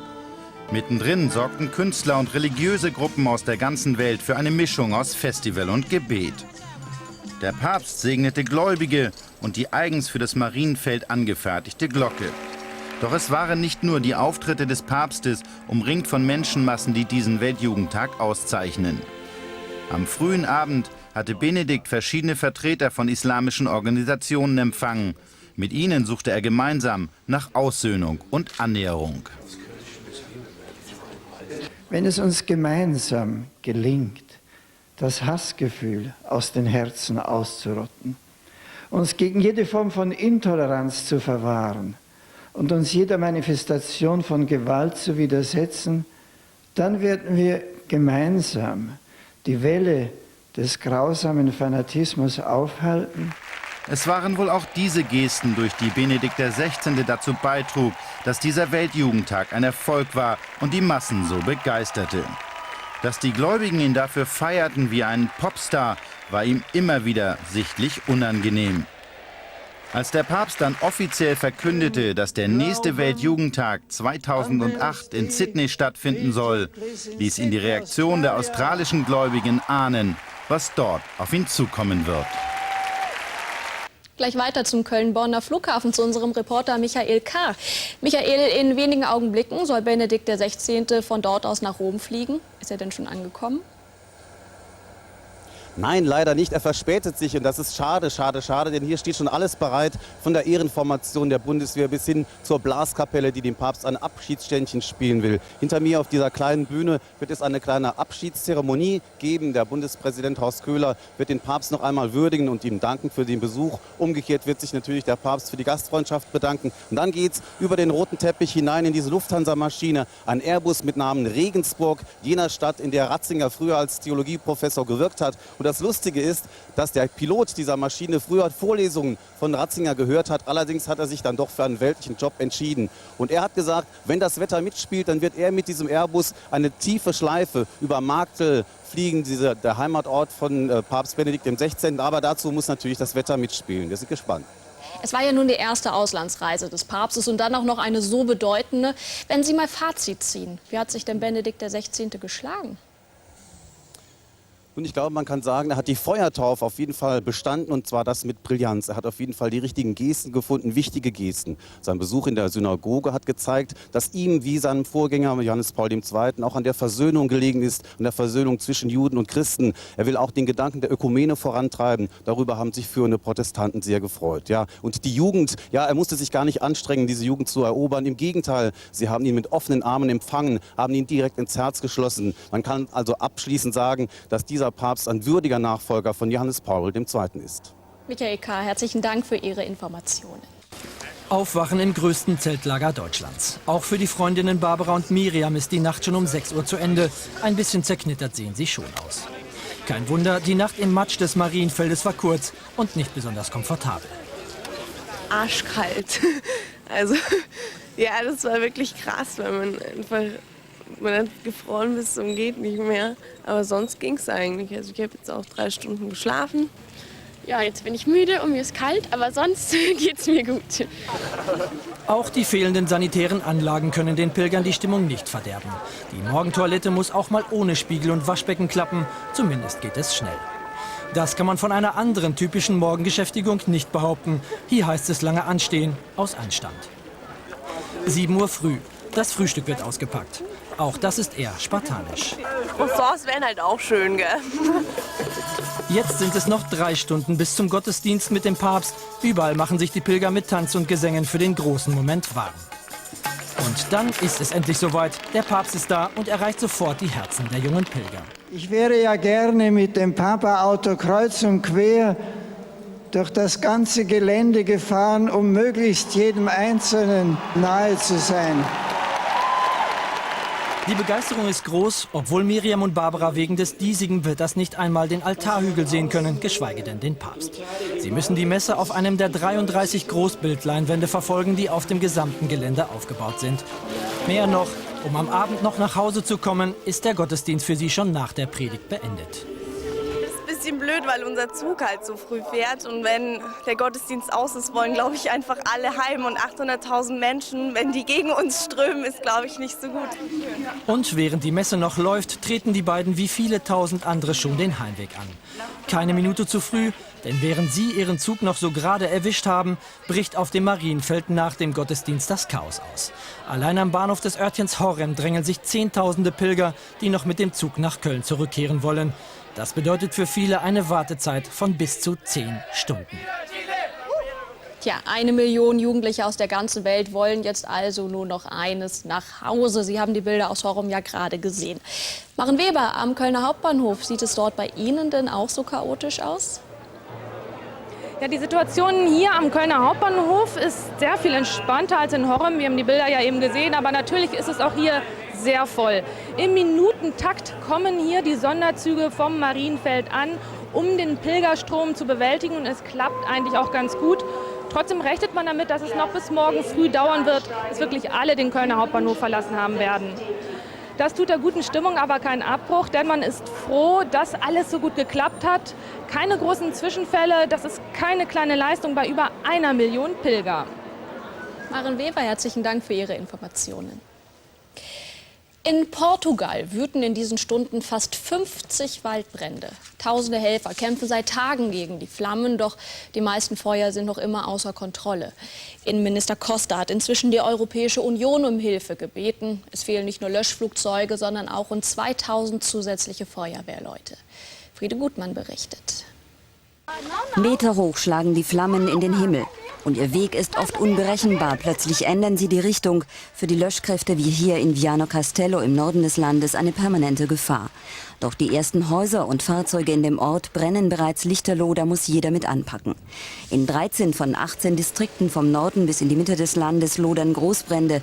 Auch die Hauptstadt Lissabon ist in Rauchschwaden gehüllt, denn nicht weit davon entfernt, in der Gegend von Pampilosa da Serra, wütet das schlimmste Inferno. Wieder sind in der Region mehr als ein Dutzend Ortschaften von Flammen umzingelt. Die Bewohner fliehen in Panik vor der anrückenden Feuerwand, die sich in rasender Geschwindigkeit durch Straßen und Gärten frisst. Wir dachten, die Hölle sei überstanden, sagen die Leute. Doch jetzt fängt alles wieder von vorne an. Vermutlich haben Brandstifter nachgeholfen. Seit Wochen arbeiten mehr als 6000 Feuerwehrmänner und Soldaten bis zur Erschöpfung. Und trotzdem können sie das Inferno vor ihren Dörfern nicht stoppen. Es ist wie ein Kampf gegen Windmühlen. Psychologische Unterstützung heute von Premierminister Sokrates. Inzwischen hat Frankreich 2 Löschflugzeuge geschickt. Und auch Innenminister Otto Schily hat versprochen, dass Deutschland mit 3 Hubschraubern und 25 Einsatzkräften aushilft. Und dann schauen wir noch auf die weiteren wichtigen Meldungen im kurzen Überblick. Inzwischen eingetroffen und vor Ort weiter unser Reporter Michael K. Was ist denn bei Ihnen los, Michael? Ja, das Warten hat ein Ende. In diesen Sekunden ist die Eskorte mit dem Papst hier eingetroffen. Und hinter mir können Sie schon sehen, dass Bundespräsident Horst Köhler und Benedikt XVI. Ihre Plätze eingenommen haben, hinter ihren beiden Rednerpulten. Es wird hier eine kleine Abschiedszeremonie geben. Der Bundespräsident wird natürlich den Papst noch mal würdigen und ihn dann auf die Reise schicken. Sie hören auch die Rufe hier von den freiwilligen Helfern. Benedetto, Benedetto, das typische Händeklatschen. Ja, und so findet dieser 20. Weltjugendtag hier in Köln ein schönes, ein fröhliches Ende. Und ich glaube, alles in allem war es ein riesiger Erfolg für den Papst und auch für die Stadt Köln. Michael K., herzlichen Dank für diese aktuellen Bilder und Informationen.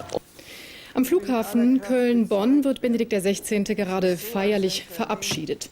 Und in Kürze wird er dort auch sein Flugzeug besteigen. Nun, im Augenblick hält Benedikt XVI. Gerade seine Rede. Und wenn ich es richtig vernommen habe, dann ist er gerade bei den letzten Worten. Da hören wir einfach rein. Diesen intensiven Stunden der Gemeinsamkeit so große Sympathie entgegengebracht haben. Das Herz erfüllt.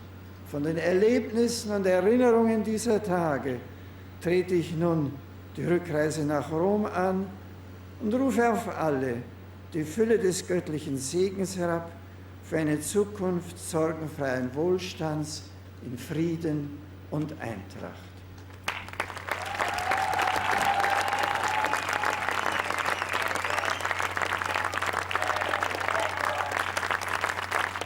Wieder die Sprechchöre Benedetto, Benedetto. Es sind viele Jugendliche hier, die den Weltjugendtag besucht haben, die hier auf einer Tribüne diese Rede verfolgt haben und die sind bis zum Schluss, bis zum letzten Moment begeistert. Kurz vor dem Papst hat der Bundespräsident gesprochen, Horst Köhler. Er hat sich bedankt für diesen, wie er gesagt hat, sehr warmherzigen, sehr herzlichen Besuch des Papstes. Der Papst selbst hat dann, wir werden das gleich vielleicht noch nachliefern können, in einem etwas längeren Auszug, als wir ihn gerade live gezeigt haben. Der Papst hat sich vor allen Dingen bedankt bei allen Organisatoren, die mitgeholfen haben, damit dieser Weltjugendtag gelungen ist. Er hat auch Bezug auf die deutsche Geschichte genommen. Er hat gesagt, dass Deutschland damit gezeigt hat, welche seine wahren Werte sind und dass man sich dieser Geschichte auch weiterhin bewusst sein soll. Ja, und nun, der Papst ist etwas früher hier am Flughafen eingetroffen als eigentlich geplant. Nun steht der Abflug des Papstes unmittelbar bevor. Regina van Dinter. Und so geht die Reihe weiter. Der Kölner Oberbürgermeister Fritz Schammer.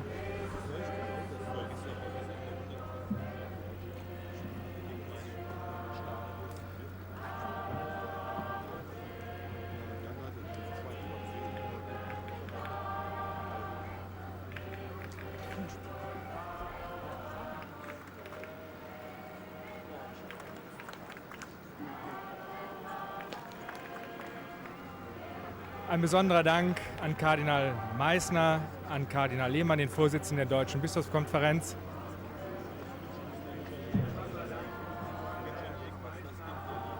Ja. Und so geht die Reihe weiter. Ich hatte Ihnen eben versprochen, Ihnen noch mal 2 Monsignores besonders vorzustellen, nach denen wir besonders oft gefragt worden sind. Die Bilder spielen wir jetzt mal ein. Das sind sie. Rechts, das ist Monsignore Renato Baccardo, er ist der Generalsekretär des Vatikanstaates. Und links, das ist Monsignor Georg Genswein, er ist Staatssekretär und ist sowas, ja, wenn der Papst Regierungschef wäre, dann wäre er so etwas wie ein persönlicher Referent. Einträchtig standen sie beide eben so neben der Tribüne. Jetzt geht es Richtung Ehrenspalier des Wachbataillons der Bundeswehr.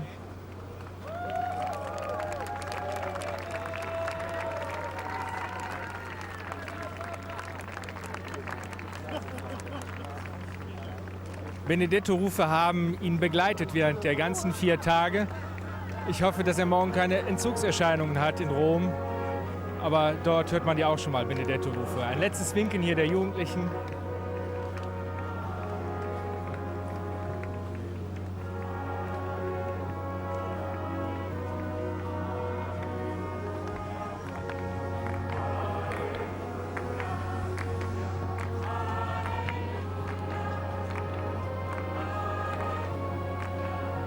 Ein letzter Handshake mit dem Präsidenten-Ehepaar, Eva-Luise Köhler und Professor Horst Köhler.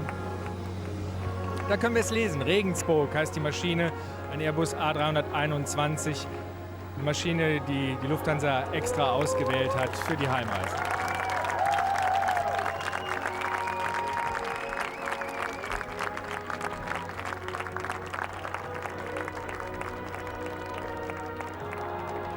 Der Mann, der jetzt mit dem Papst spricht, das ist der Kapitän der Maschine Martin Ott, 49 Jahre alt. Und die Lufthansa hat offenbar Piloten für alle Fälle, denn Martin Ott, genießen wir die Bilder nochmal.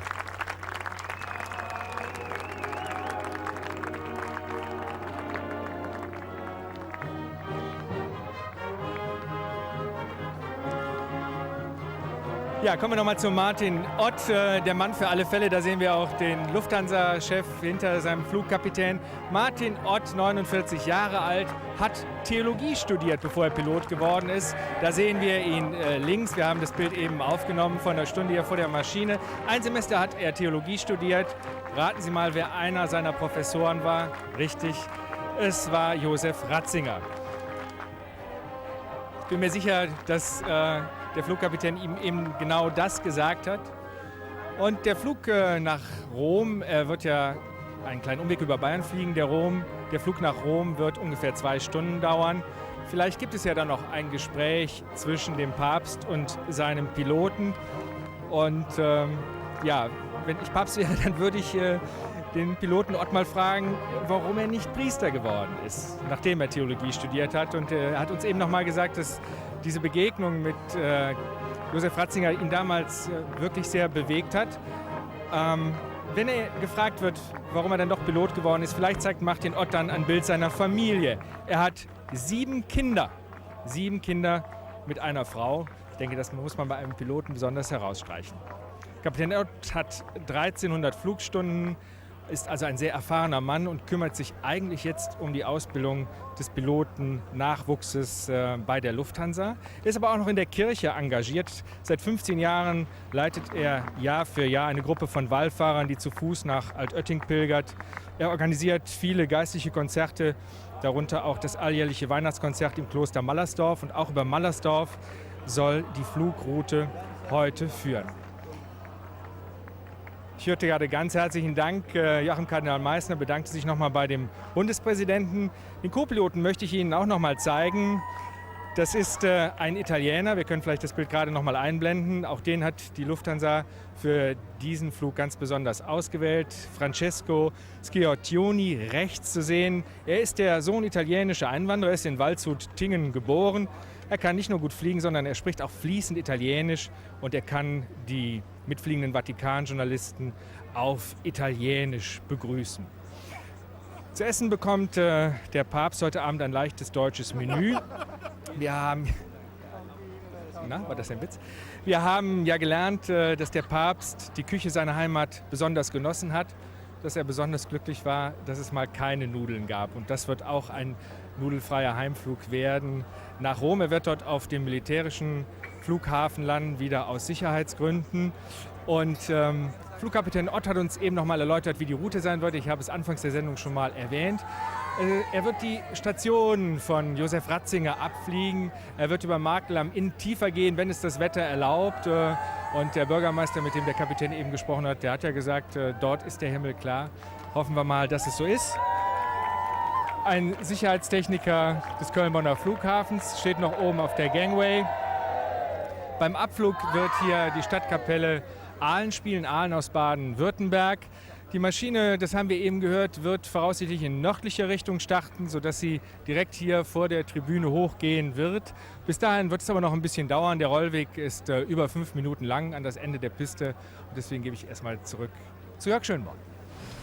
Ich glaube, er genießt einfach noch den letzten Blick. Wir haben ihn ja durchs Flugzeugfenster wieder winken sehen, hier auf die Jugendlichen. Ich habe vom Flughafen eben gehört, das ist alles in Ordnung. Die Triebwerke sind auch angelassen worden. Vielleicht telefoniert der Pilot noch mit dem Wetteramt und hat gesagt bekommen, je später du kommst, desto freundlicher ist das. Eine andere Erklärung habe ich nicht, aber mit der Maschine ist alles in Ordnung. Ich weiß nicht, ob wir nachher den Abflug noch mitbekommen.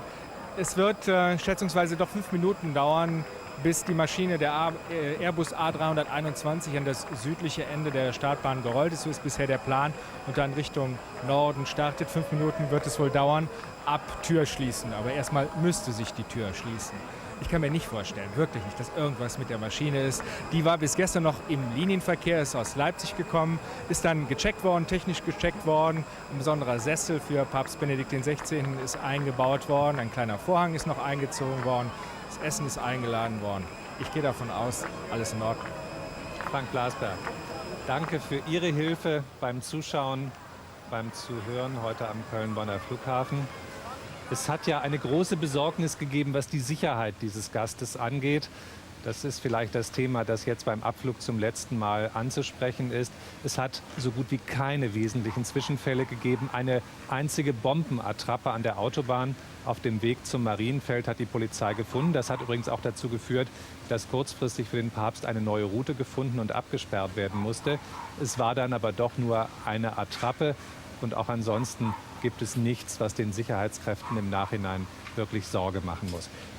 Ja, ich habe gerade mit dem Flughafenchef gesprochen, Michael Gavens, und er ist ein bisschen blass um die Nase und sagt, es ist ein Techniker an Bord. Mehr weiß ich auch nicht, aber irgendetwas klemmt da wohl, sonst wäre längst die Tür zu gewesen, aber das heißt ja nichts. Wir warten noch geduldig, für Unterhaltung ist gesorgt, die Benedetto-Rufe erreichen den Papst auch in der Maschine. Ich kann mir vorstellen, dass sein Pressestaatssekretär ihm auch eine kleine Auswahl hingelegt hat der Stimmen aus dem Ausland. Manchmal ist es ja ganz gut, wenn man von außen einen Blick drauf wirft, wie dieser Besuch hier gewertet worden ist. El País, eine spanische Zeitung, die hat geschrieben, sie sagt, Ratzinger muss sich wie ein Fremder im eigenen Land fühlen. Es wird interessant sein zu sehen, wie in einem Land er zurechtkommt, das ihn mit offenen Armen, aber auch mit einem kritischen Geist empfängt, den er nicht gewohnt ist. Ich denke, es sind beide gut zurechtgekommen, der Papst und das Land. Und beide sind ein bisschen müde, ein bisschen papstmüde. Jörg? Danke, Frank Blasberg zum Flughafen Köln-Bonn. Wir wissen den Papst in sicheren Händen auf dem Weg nach Rom.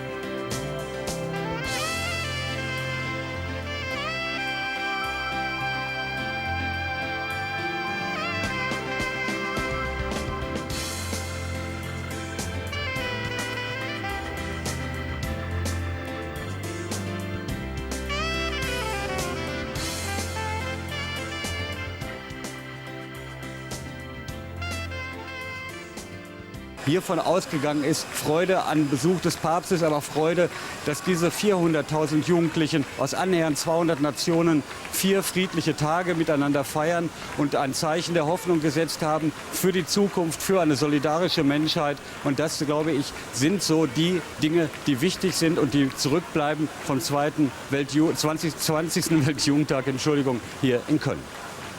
Ralf, noch einmal vielleicht auch die persönliche Frage direkt an dich. Was war für dich der beeindruckendste Moment?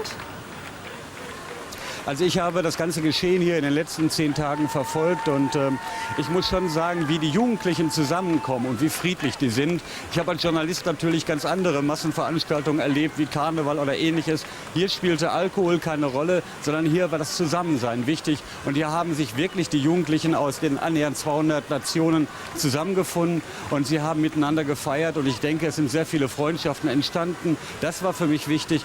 Und die Freundlichkeit dieser jungen Menschen und auf der anderen Seite eben, wie der Papst sich verhalten hat. Wir wissen alle, welche Vorurteile es gab gegenüber Josef Kardinal Ratzinger, dem Chef der Glaubenskongregation, wie hart und unerbittlich er ist in manchen Fragen. Und hier hat sich aber ein Mann gezeigt, ein Papst gezeigt, der auch weicher ist, der den Menschen zugewandt ist, der freundlich ist und der auch gesagt hat, wir können diskutieren, welche Ergebnisse dabei rauskommen, das ist die eine Frage. Aber er ist nicht verhärtet, dass er sagt, es gibt Standpunkte, die sind unumstößlich, das sind vielleicht die Dogmen der katholischen Kirche, aber es gibt viele Bereiche, in denen Dialog möglich ist. Ja, vielen Dank.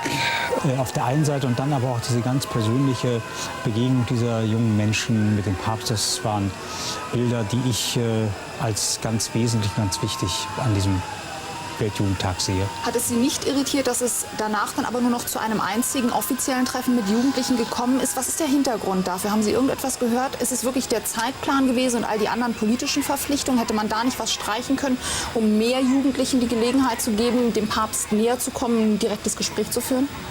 Ja gut, das hätte man sicherlich machen können, aber das wäre auch immer wieder nur eine Auswahl gewesen und auch immer nur wenige. Aber ich glaube, das war bei den Weltjugendtagen auch nie der Fall, dass der Papst sich in so eine Diskussionsrunde mit Jugendlichen begeben hat. Da sind diese Katechesen ganz wichtig und man möchte vielleicht doch nicht so sehr jetzt verschiedene Gruppen herausheben und dann sind es ein paar Jugendliche, die das können, die das Glück haben und die anderen erleben den Papst halt in der großen Gruppe. Wir werden den Airbus natürlich immer weiter verfolgen, bis er in den Wolken über Köln, Bonn verschwunden sein wird. Aber Herr Nick, parallel dazu noch weitere Fragen. Wie erklären Sie sich, dass es eine Rollenveränderung gegeben hat? Kardinal Josef Ratzinger, solange er Kardinal war, ist ja scharf kritisiert worden, wegen seiner konservativen Einstellung. Jetzt, seitdem er Papst ist, hat sich das total gewandelt. Er wird ja fast verehrt wie ein Popstar. Das sagen die Jugendlichen ja in Köln auch immer wieder. Wie erklären Sie sich das? Ein Mann von seiner intellektuellen Fähigkeit ist natürlich immer lernfähig und lernbereit. Das heißt, er kann sich also in verschiedene Situationen hineinbegeben. Und er hat ja in einem Interview vor dem Weltjugendtag auch einmal gesagt, ihr hofft ja selber für sich, dass ihr von den jungen Leuten lernt, dass die jungen Leute ihm auch etwas zurückgeben, dass er nicht nur irgendwie was predigt und denen was sagt, sondern dass er von denen auch etwas zurückbekommt. Das heißt eben auch, dass die Jugendlichen ihm Mut und Vertrauen gemacht haben, sich auf die Jugend einzulassen und ihnen zu begegnen und auch vielleicht noch etwas jugendlicher zu werden, als wir es bislang waren. Und genau zu dem Wort Popstar hat sich der Papst ja heute auch noch mal geäußert in Köln. Und Ralf Finke, unser Chefkorrespondent vor Ort, hat gehört, was er da gesagt hat. Ja, der Papst traf ja heute noch mal die Bischöfe und hat sich eben zu diesem Pop-Festival-Charakter geäußert, indem er sagte, die Kirche dürfe sich nicht künstlich jung geben und man müsse auch aufpassen, dass man keine falschen Kompromisse schließe. Denn was hier natürlich ausgesendet wurde, das war ein Festival der Jugend. Aber die katholische Kirche ist ja nicht nur Jugend, da gibt es ganz andere Dinge zu tun. Und ich glaube, die Jugendlichen haben diesen Charakter hier aufgebaut, diesen Pop-Festival-Charakter, weil sie eben jung sind und weil sie feiern möchten und weil sie begeistert sind von dem Event, von dem Treffen mit den anderen Menschen und eben, dass der Papst kommt. Aber ich glaube, letzten Endes steht sicherlich auch dahinter, dass diese jungen Menschen in einer Welt, die immer komplizierter und immer diffuser wird und in der manche Aussagen von gestern heute schon nicht mehr gelten, dass sie da einem zujubeln, der sagt, ich stehe hier in einer 2000-jährigen Tradition und ich stehe hier auf einem klaren Sockel mit klaren Meinungen. Das mag häufig diskutabel sein. Die Problempunkte kennen wir alle, Empfängnisverhütung, Schwangerenberatung, AIDS-Problematik und dergleichen mehr. Aber er sagt eben, es gibt Grundsätze, moralische Werte, an denen müssen wir uns orientieren. Und das ist, glaube ich, das Faszinosum für viele Jugendliche, weshalb sie hier auch hingekommen sind. Doch wer nun glaubt, die katholische Kirche würde nun ein Ort nur der Jugendlichkeit der ist sicherlich auf dem falschen Weg. Denn ich vermute eher, dass die katholische Kirche, so hoffe ich, daraus lernen wird, was hier an Dialogen stattgefunden hat, was hier gesprochen wurde. Und Bruder Paulus erwähnte ja, dass die Kirche neue Wege gehen muss, um die Herzen der jungen Menschen zu gewinnen.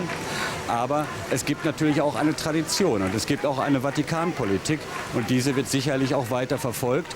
Und die katholische Kirche ist ja unter Johannes Paul II. Fast nur mit konservativen Kardinälen besetzt worden. Und diese haben nun mal klare politische Meinungen. Und die sind nicht wandelbar innerhalb eines 4-tägigen Weltjugendtages. Ralf, aber man hatte ja schon auch das Gefühl, dass es, so wie du es auch schon hast anklingen lassen, dass es gerade diese Standpunkte eben gewesen sind, diese Klarheit von Seiten dieses neuen Papstes auch, die den Jugendlichen gefällt, weil sie einfach merken, er biedert sich nicht an, er versucht erst gar nicht so sehr in unsere Richtung zu gehen, dass er unglaubwürdig werden würde. Das ist richtig, aber man darf damit auch nicht verwechseln, dass diese 400.000 jungen Leute, die hier in Köln waren, dass das nun alles Hardcore-Christen sind, wie Fürstin Gloria von Thurn und Taxis es mir in einem Interview sagte, sondern da gibt es sehr viele, die zum Beispiel gerade beim Thema Empfängnisverhütung, weiß Gott, anderer Meinung sind. Und die sagen das auch.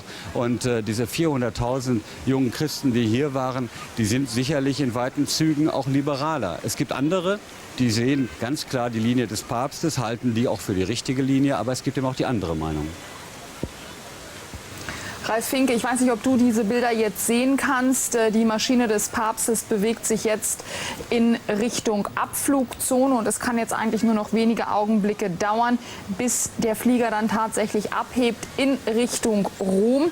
Ich würde ganz gerne noch einmal bei Lutz Nick hier bei uns im Studio nachfragen. Wie bewerten Sie das? Haben Sie einen ähnlichen Eindruck wie der Kollege Ralf Finke gewonnen? Es ist ja in der Tat so, dass viele dieser kritischen Punkte, hatte man das Gefühl, überhaupt nicht angesprochen wurden. Die haben überhaupt keine Rolle gespielt während dieses Weltjugendtages. Ja, sie sind von vornherein eigentlich aus dem Programm rausgelassen worden. Es ging bei dem Weltjugendtag ja auch nicht wie bei Katholikentagen um Podien und Diskussionen und Debatten, sondern es ging eben um Glaubensvertiefung und um die Grundlagen des Glaubens, auf denen dann die moralischen Fragen aufbauen. Aber ich hatte auch den Eindruck, dass die Jugendlichen differenzierter denken. Weltjugendtage waren ja früher mal so ein Treffen, das hauptsächlich in der Hand von eher in fundamentalistische Richtung tendierenden Jugendorganisationen waren. Die sagten also Papst, Kirche und nichts anderes.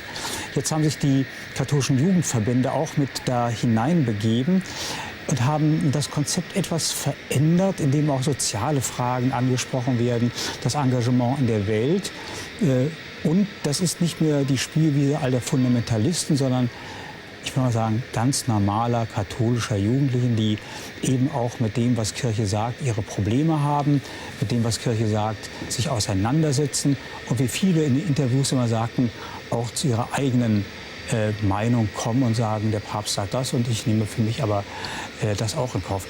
Dass sich das aneinander reibt und dass man das besprechen muss und dass es immer wieder darum gehen muss, dass Kirche auch sagt, welche Standpunkte sie hat. Das wird von den Jugendlichen sehr wohl erwartet, dass sie nicht sagen, es ist okay, was du machst und das ist alles lieb, sondern Kirche muss auch sagen, das sind unsere Standpunkte und die Jugendlichen einladen, das auch anzunehmen. Das hat der Kardinal Liemann auch gesagt, der darauf ja auch angesprochen wurde. Er sagte, das hat er eigentlich schon immer gesagt, nur man wollte es nicht hören und man wollte es nicht wahrhaben. Und jetzt ist es wieder durch die Interviews auch zutage getreten. Er sagte, wir müssen eigentlich eine neue Sprache finden für die Jugendlichen, unsere Argumente ihnen nahezubringen, uns verständlich zu machen.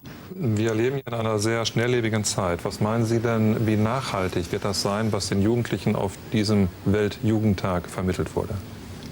Also es gibt Befragungen von Jugendlichen, die in Toronto teilgenommen haben, auch nach längerer Zeit. Und die haben gesagt, also für sie war beeindruckend die Gemeinschaft, die da miteinander war, dass sie in einer großen Gruppe zusammen feiern konnten. Und es hat ihnen als katholische Christen irgendwie den Rücken gestärkt und hat sie zu einer neuen Identität mit der katholischen Kirche geführt. Wir sehen immer noch die Bilder vom Flughafen Köln-Bonn und die Wolkendecke scheint etwas aufgerissen zu sein. Zumindest ist es heller geworden. Man sieht ein bisschen Sonnenschein auch. Wir warten natürlich, liebe Zuschauer, darauf, dass der Airbus der Lufthansa mit dem schönen Namen Regensburg in den Himmel schwebt. Bislang haben wir dieses entscheidende Bild aber noch nicht vorgelegt bekommen. Die Maschine steht noch am Boden und wir sehen hier die ebenfalls wartenden Kardinäle. Kardinal Meissner, der einen, glaube ich, ziemlich stressigen Job gehabt hat und wohl auch eine gewisse Erleichterung spüren dürfte im Moment, Herr Neg. Das glaube ich auch, dass Kardinal Meissner jetzt also auch befreit ist von der ganzen Last, denn der Erfolg des Weltjugendtages war eben ja auch sein Anliegen und er hat den Weltjugendtag ja auch nach Köln eingeladen und als Gastgeber hat man da auch immer eine besondere Verantwortung. Wären Sie eigentlich gerne dabei gewesen? Ja, ne? Keine Frage. Ich wurde schon mal gefragt, ob ich damals gerne in Rom gewesen wäre und ich habe Nein gesagt und würde das auch hier sagen, weil solche großen Veranstaltungen nicht so ganz meine Sache sind. Ah, hier im Studio ist es auch gemütlich. Wir haben auch immer wieder jetzt in diesen vergangenen Tagen gehört, wie Papst Benedikt XVI. Bezug genommen hat auf Johannes Paul II. Das scheint ihm sehr, sehr wichtig zu sein. Man hat so das Gefühl, das ist nicht nur eine, ich sag mal ganz platt, PR-Masche, sondern es scheint ihm wirklich am Herzen zu liegen. Er legt großen Wert darauf, dass er Dinge kontinuierlich weiterführt. Dass er jetzt bei den Veranstaltungen, jetzt gerade bei Weltjugendtagen, auch sagt, das hat mein Vorgänger begonnen. Und da müssen wir kurz unterbrechen. Genau, wir sehen die Maschine abheben in Richtung erst einmal Marktl am Inn. Wir haben es gehört, wo der Lufthansa-Jet einmal über dem Geburtshaus des Papstes kreisen wird. Und dieses soll, so konnten wir von unserem Korrespondenten vor Ort am Flughafen erfahren, von der Feuerwehr angeleuchtet werden, damit man dann auch noch etwas sieht. Und hier ein letztes Winken der versammelten deutschen Kardinäle am Flughafen. Mit zur Verabschiedung gekommen war ja auch Bundespräsident Horst Köhler. Und mit an Bord dieses besonderen Lufthansa-Fliegers, gesteuert von einem Piloten, der einst ein Student des damaligen Theologieprofessors Ratzinger gewesen ist. Unter anderem auch 70 Kollegen von uns, Korrespondenten aus aller Welt, die jetzt mit dem Papst wieder heimfliegen dürfen. Und hier noch einmal im Wind die Flagge des Vatikans. Und damit endet ein in der Tat historischer Besuch. Ralf Finke vor dem Kölner Dom. Was glaubst du, wird sich rüberretten lassen in den Alltag von diesem Weltjugendtag? Also ich glaube, dass diese Spiritualität, die hier von den 400.000 Jugendlichen in den Katechesen geübt wurde, dass die erhalten bleibt. Aber es ist natürlich in der Tat die Frage der Nachhaltigkeit, ob tatsächlich so viel übrig bleibt vom Weltjugendtag. Also ich glaube, dass Papst Benedikt XVI. Es geschafft hat, sich völlig neu zu präsentieren, ganz anders als der Kardinal Ratzinger, der strenge Kardinal, den man kennt. Und ich glaube, dass die Jugendlichen ein Zeichen gesetzt haben, dass sie dialogbereit sind und bereit sind, in geschwisterlicher Solidarität, so nannte es Benedikt XVI., in die Zukunft zu gehen. Das ist die Hoffnung der katholischen Kirche, wenn sie diese Jugendlichen binden kann und wenn sie mit diesen Jugendlichen in eine Jugendarbeit geht, die eben auch die Herzen anderer junger Menschen gewinnt, dass dann die katholische Kirche in Europa, und das ist der Problemkontinent der katholischen Kirche, auch wieder vielleicht mehr Zulauf findet. Da gleich noch mal nachgefragt, auch bei Lutz Neg hier bei uns im Studio. Was glauben Sie, müssten die Priester jetzt konkret machen in den Gemeinden, damit in der Tat etwas Greifbares übrig bleibt? Sie müssen irgendwie es schaffen, dieses Gemisch aus ernsthafter Frömmigkeit auf der einen Seite und die Bereitschaft auch, sich mit dem Glauben auseinanderzusetzen, ernsthaft auseinanderzusetzen, diesen Katechesen aufgreifen. Und auf der anderen Seite Feierformen finden, die eben die Jugendlichen ansprechen. Wir haben ja den Gottesdienst gesehen, das waren ja teilweise ganz alte Gesänge, lateinische Gesänge, Lobe den Herrn, aber irgendwie mit einem modernen Touch. Ne? Das heißt, man muss nicht immer was Neues erfinden, aber man muss das Alte, was man hat, irgendwie aufpolieren und sagen, das ist etwas, was auch für unsere Zeit taugt und wichtig ist. Und das müssen die Geistlichen vor Ort jetzt irgendwie auf die Reihe kriegen. Was mich persönlich sehr beeindruckt hat, nicht nur heute am Flughafen, sondern auch die letzten Tage, immer dann, wenn Jugendliche angesprochen wurden vom Papst oder auch wenn sie insgesamt angesprochen wurden, sie haben ganz genau hingehört. Man hat auch heute am Flughafen diese Szene gesehen, als der Papst gesprochen hat. Es wurde immer dann exakt applaudiert, als er sie wörtlich an die Hand genommen hat, gesprochen hat. Und das finde ich eigentlich sehr schön, dass es junge Menschen gibt, die nicht nur des Events wegen irgendwo erscheinen, sondern die hinhören und zuhören und dann auch darauf reagieren. Arrivederci, Papa. Papst Benedikt XVI. Besteigt die Lufthansa-Maschine in Richtung Rom. Das Ende seiner ersten Auslandsreise, die ihn gleich in die Heimat nach Deutschland geführt hatte. Und diese Reise zum Weltjugendtag war ein voller Erfolg. Am Morgen hatten gut 1 Million Pilger mit Papst Benedikt XVI. Den Weltjugendtag mit einem feierlichen Gottesdienst abgeschlossen. Ich wäre ja gerne mit dem Papa-Auto kreuz und quer durch das ganze Gelände gefahren, um möglichst jedem Einzelnen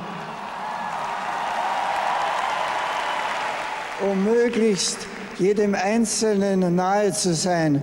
Wegen der Schwierigkeit der Wege ging das nicht, aber ich grüße jeden Einzelnen von ganzem Herzen.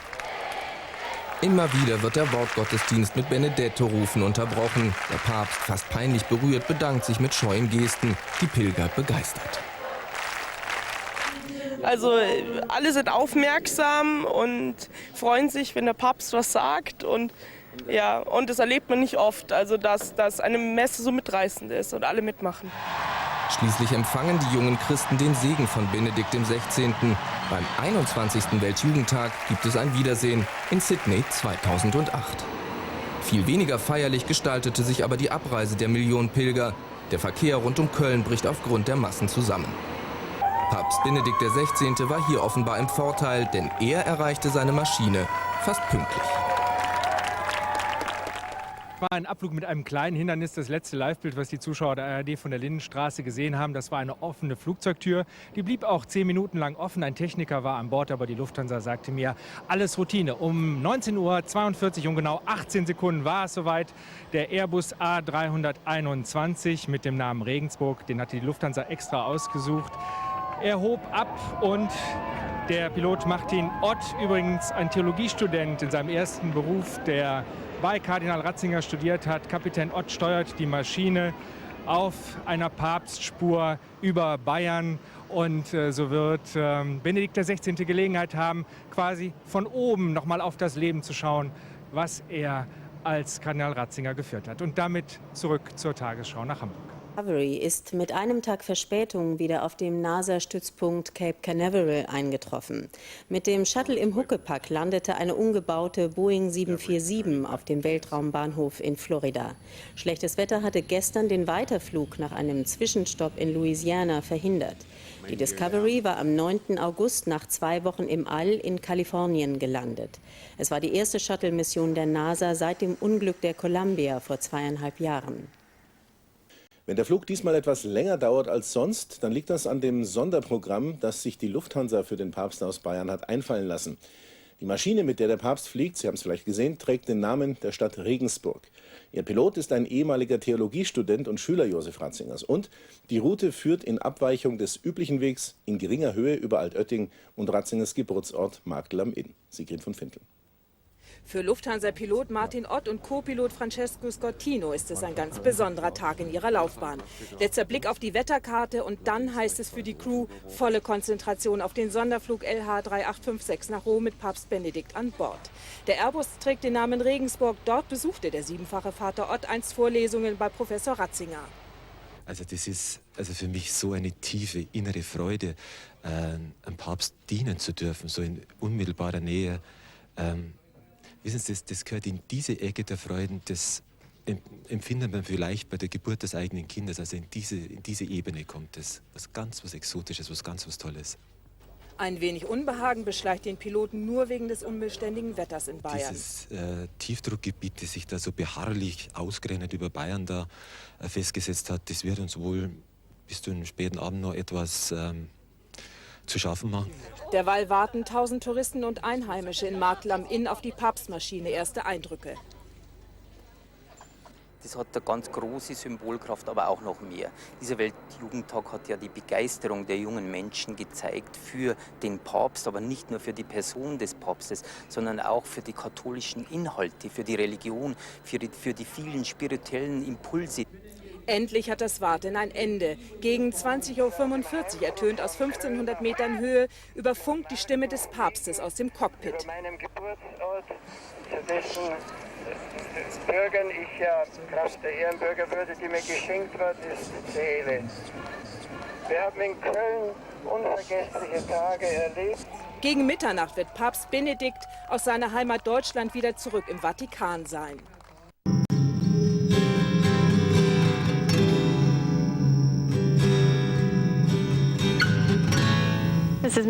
Hier ist das Kontrollzentrum in Houston. Pilot Willie McCool ist zuständig für das MEDEX-Experiment im Mittelmeer. Eine seiner Aufgaben ist die Suche nach Sprites oder ähnlichen Blitzphänomenen im Zusammenhang mit Gewitterwolken in der niederen Ionosphäre oder der obersten Erdatmosphäre. Die Missionsteilnehmer filmen stundenlang über riesigen Gewittern. Sie folgen den Blitzen, die die Wolken von unten erleuchten. Denn diese kennzeichnen das Gebiet, in dem Sprites oberhalb der Wolken in den Weltraum hochschießen. Houston, wir sind wieder da und verfolgen einige gute Gewitter. Videoaufnahmen von den ersten Gewittern werden ins Kontrollzentrum nach Houston übertragen. Die Bänder späterer Aufzeichnungen bleiben an Bord. Sie sollen Yoav Yair nach der Landung übergeben werden. Doch dazu wird es nicht kommen.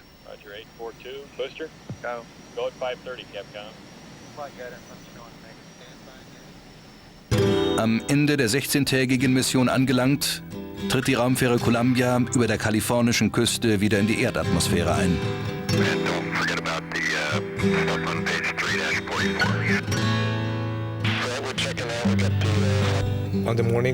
Am Morgen des 1. Februar erwarteten wir den Wiedereintritt des Space Shuttle in die Erdatmosphäre. Wir schauten auf die Monitore und plauderten.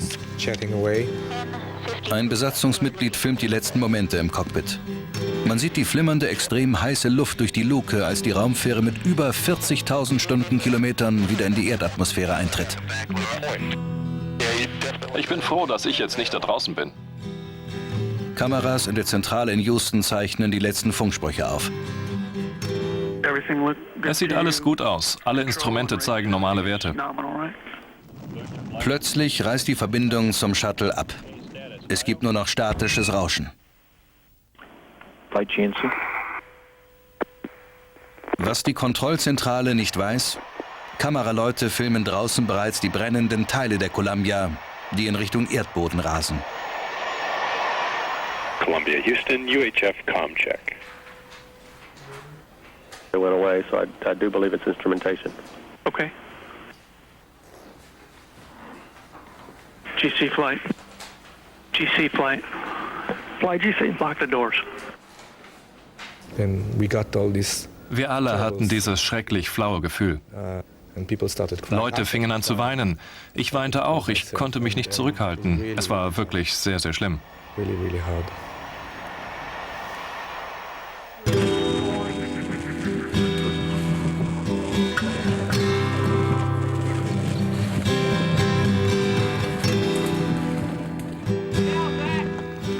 Suchtrupps schwärmen über Louisiana und Texas aus, um Wrackteile zu finden. Alle Astronauten, die ins All geschickt worden waren, um unter anderem nach Riesenblitzen zu jagen, starben.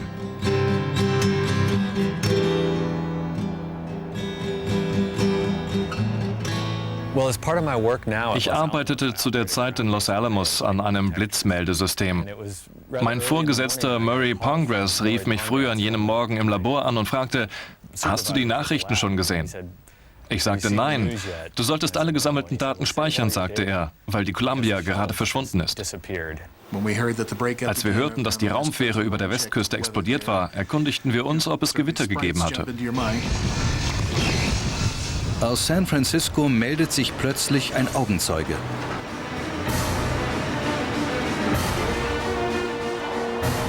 Er hat den Absturz des Space Shuttles fotografiert.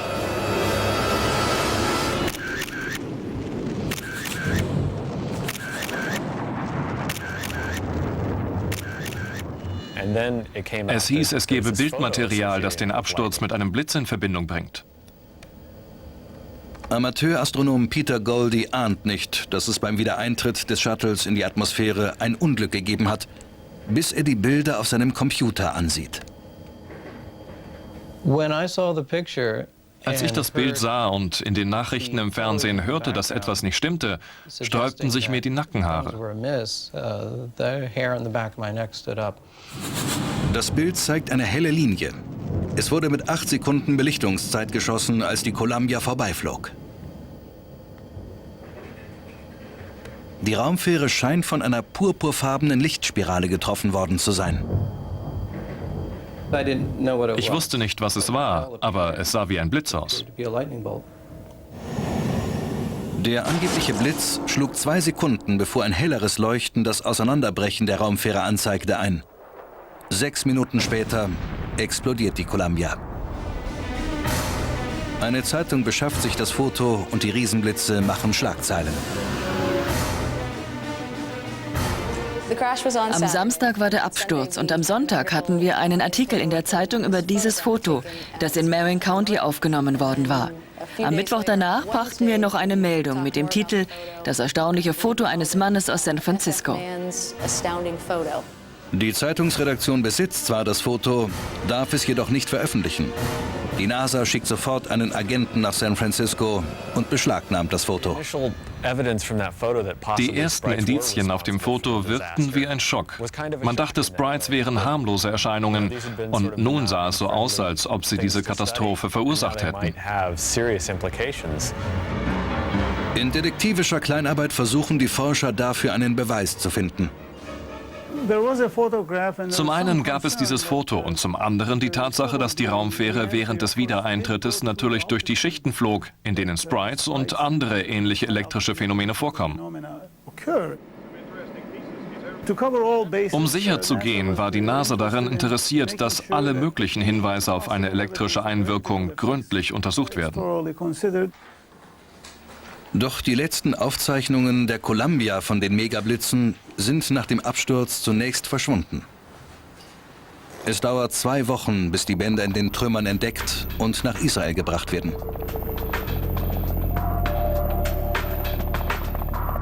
Dort trauern die Menschen über den Tod des Columbia-Astronauten Ilan Ramon und seiner Kameraden. Diese wissenschaftliche Arbeit ist das Erbe der Besatzung. Bisher haben wir nur eine knappe Stunde der Aufzeichnungen studiert und darin mindestens 15 bestätigte Erscheinungen oberhalb von Gewittern gefunden, von denen wir sicher behaupten können, dass sie Sprites sind. Bei einigen wissen wir allerdings nicht, was sie sind.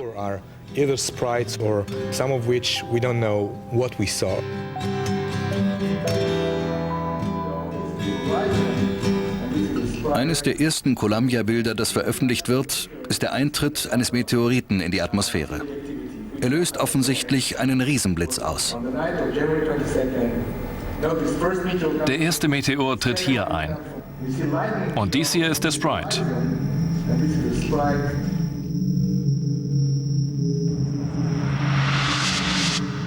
Ist es möglich, dass die Raumfähre wie ein Meteor gewirkt hat, dessen Schweif beim Wiedereintritt in die Atmosphäre einen Riesenblitz anzog?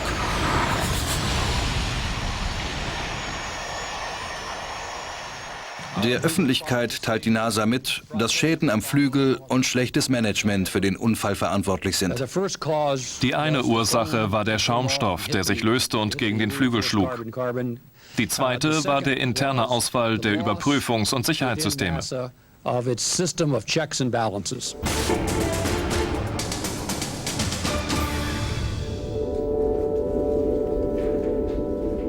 Die NASA-Untersuchung über einen möglichen Blitzeinschlag in die Columbia wird nie veröffentlicht. Fachleute, die das Bild aus San Francisco analysieren, vermuten, dass der Blitz durch ein Wackeln der Kamera verursacht worden ist.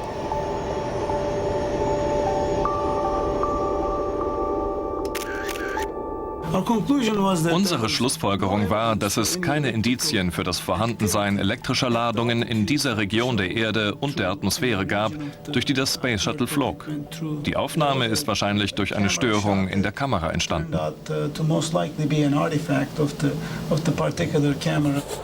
Der Riesenblitz wird als nicht existent abgetan. Doch der Mann, der ehemals feindliche Atomversuche belauschte, hat etwas sehr Reales während des Wiedereintritts der Unglücksraumfähre gehört. Dr. Alfred Beddards Infraschallüberwachungsgeräte sind aktiv, als der Space Shuttle abstürzt.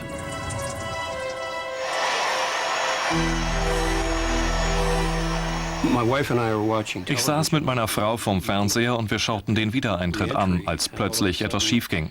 Es war klar, dass wir eine Tragödie miterlebten.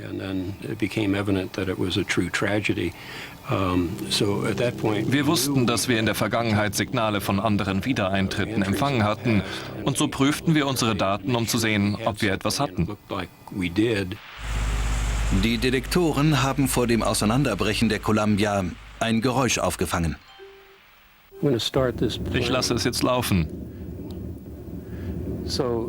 Die Aufnahme ist 1 Stunde lang in Echtzeit und wir haben sie auf 9 Sekunden komprimiert, sodass wir den Infraschall hören können. I call it infra audio as a compressed audio track. So what you're hearing. Was man jetzt am Anfang hört,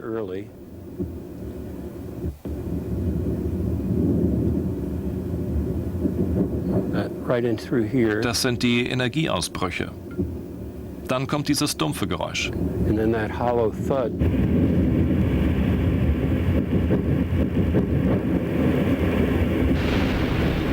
Das Geräusch lässt vermuten, dass ein Energieausbruch nahe am Shuttle stattgefunden hat, bevor es auseinanderbrach. Eine Art Kanonenschuss in weiter Ferne. Ein Hinweis, dass andere Kräfte im Spiel waren? Das Geräusch besitzt die Merkmale einer geophysischen Erscheinung. Wir hatten schon häufiger ähnliche Signale aus dieser Region empfangen, die mit größeren Erdbeben verbunden waren. Die Detektoren haben irgendeinen gewaltigen Vorfall gemessen. Ein erdbebenähnliches Geräusch, hoch am Himmel.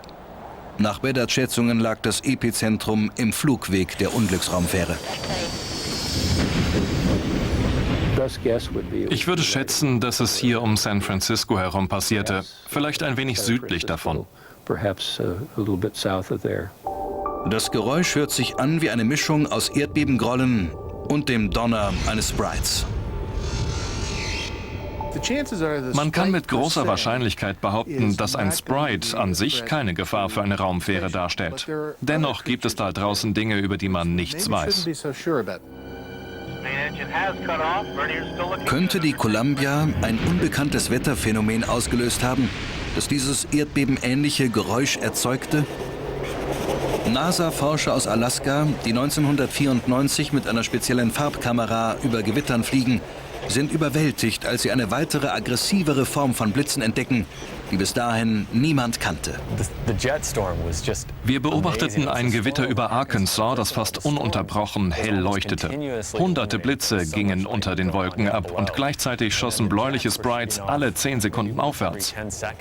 Man sah diese Fontänen aus Licht und all die Blitze in den Wolken. Es war unglaublich. Ich hatte noch nie so ein Gewitter gesehen. Sogar aus einer Entfernung von 150 Kilometern kann dieser sogenannte Blue Jet, eine mit den Sprites verwandte Art, gesehen werden, wenn er von den Wolkengipfeln aufschießt. Er explodiert auf einer Länge von 15 Kilometern. Das ist die 5-fache Reichweite eines gewöhnlichen Blitzes.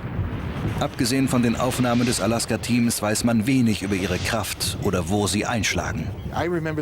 Als ich zum ersten Mal das Video sah, war ich total überwältigt. Niemand hatte so etwas erwartet oder vorausgesagt. Es war ein Schock. Wenige Monate vor dem Absturz der Columbia hatten Forscher Aufnahmen von Blue Jets gemacht, die das bisherige Material in den Schatten stellten. Diese Aufnahmen stammen von Blitzjägern in Puerto Rico. Man sieht darauf die wohl größten Blitze, die je auf Band festgehalten wurden. Forscher vor Taiwans Küste filmten diese gewaltigen Energieentladungen, die oberhalb eines weit entfernten Gewitters 80 Kilometer hoch in den Weltraum ragen. Sie dokumentierten diese enorme Lichtsäule, als sie vom Wolkengipfel hoch in die Atmosphäre schießt. Sie konnten sie mit bloßem Auge beobachten, ein gleißender blauer Blitz. Er scheint viel größer zu sein als die Blue Jets, die wir 1984 sahen. Wir wissen nicht, ob es sich dabei um ein ganz neues Phänomen oder um eine ungleich kraftvollere Form der alten Blue Jets handelt. Bisher sind nur 5 Riesenjets auf Film festgehalten worden. Ihr Zerstörungspotenzial bleibt unbekannt. Es ist wie eine Menagerie da draußen, ein richtiger Dschungel. Es ist gut möglich, dass es noch andere Typen von Entladungen gibt. Die Blitzforscher sind wieder da angelangt, wo sie schon einmal waren, als die ersten Bilder bestätigten, dass Megablitze nicht der Fantasie entstammen. In der mittleren Atmosphäre gibt es noch unbekannte Erscheinungen. Da werden sicherlich neue Entdeckungen gemacht werden. Sowohl bemannte als auch unbemannte Raumflüge sollten diese Region erforschen.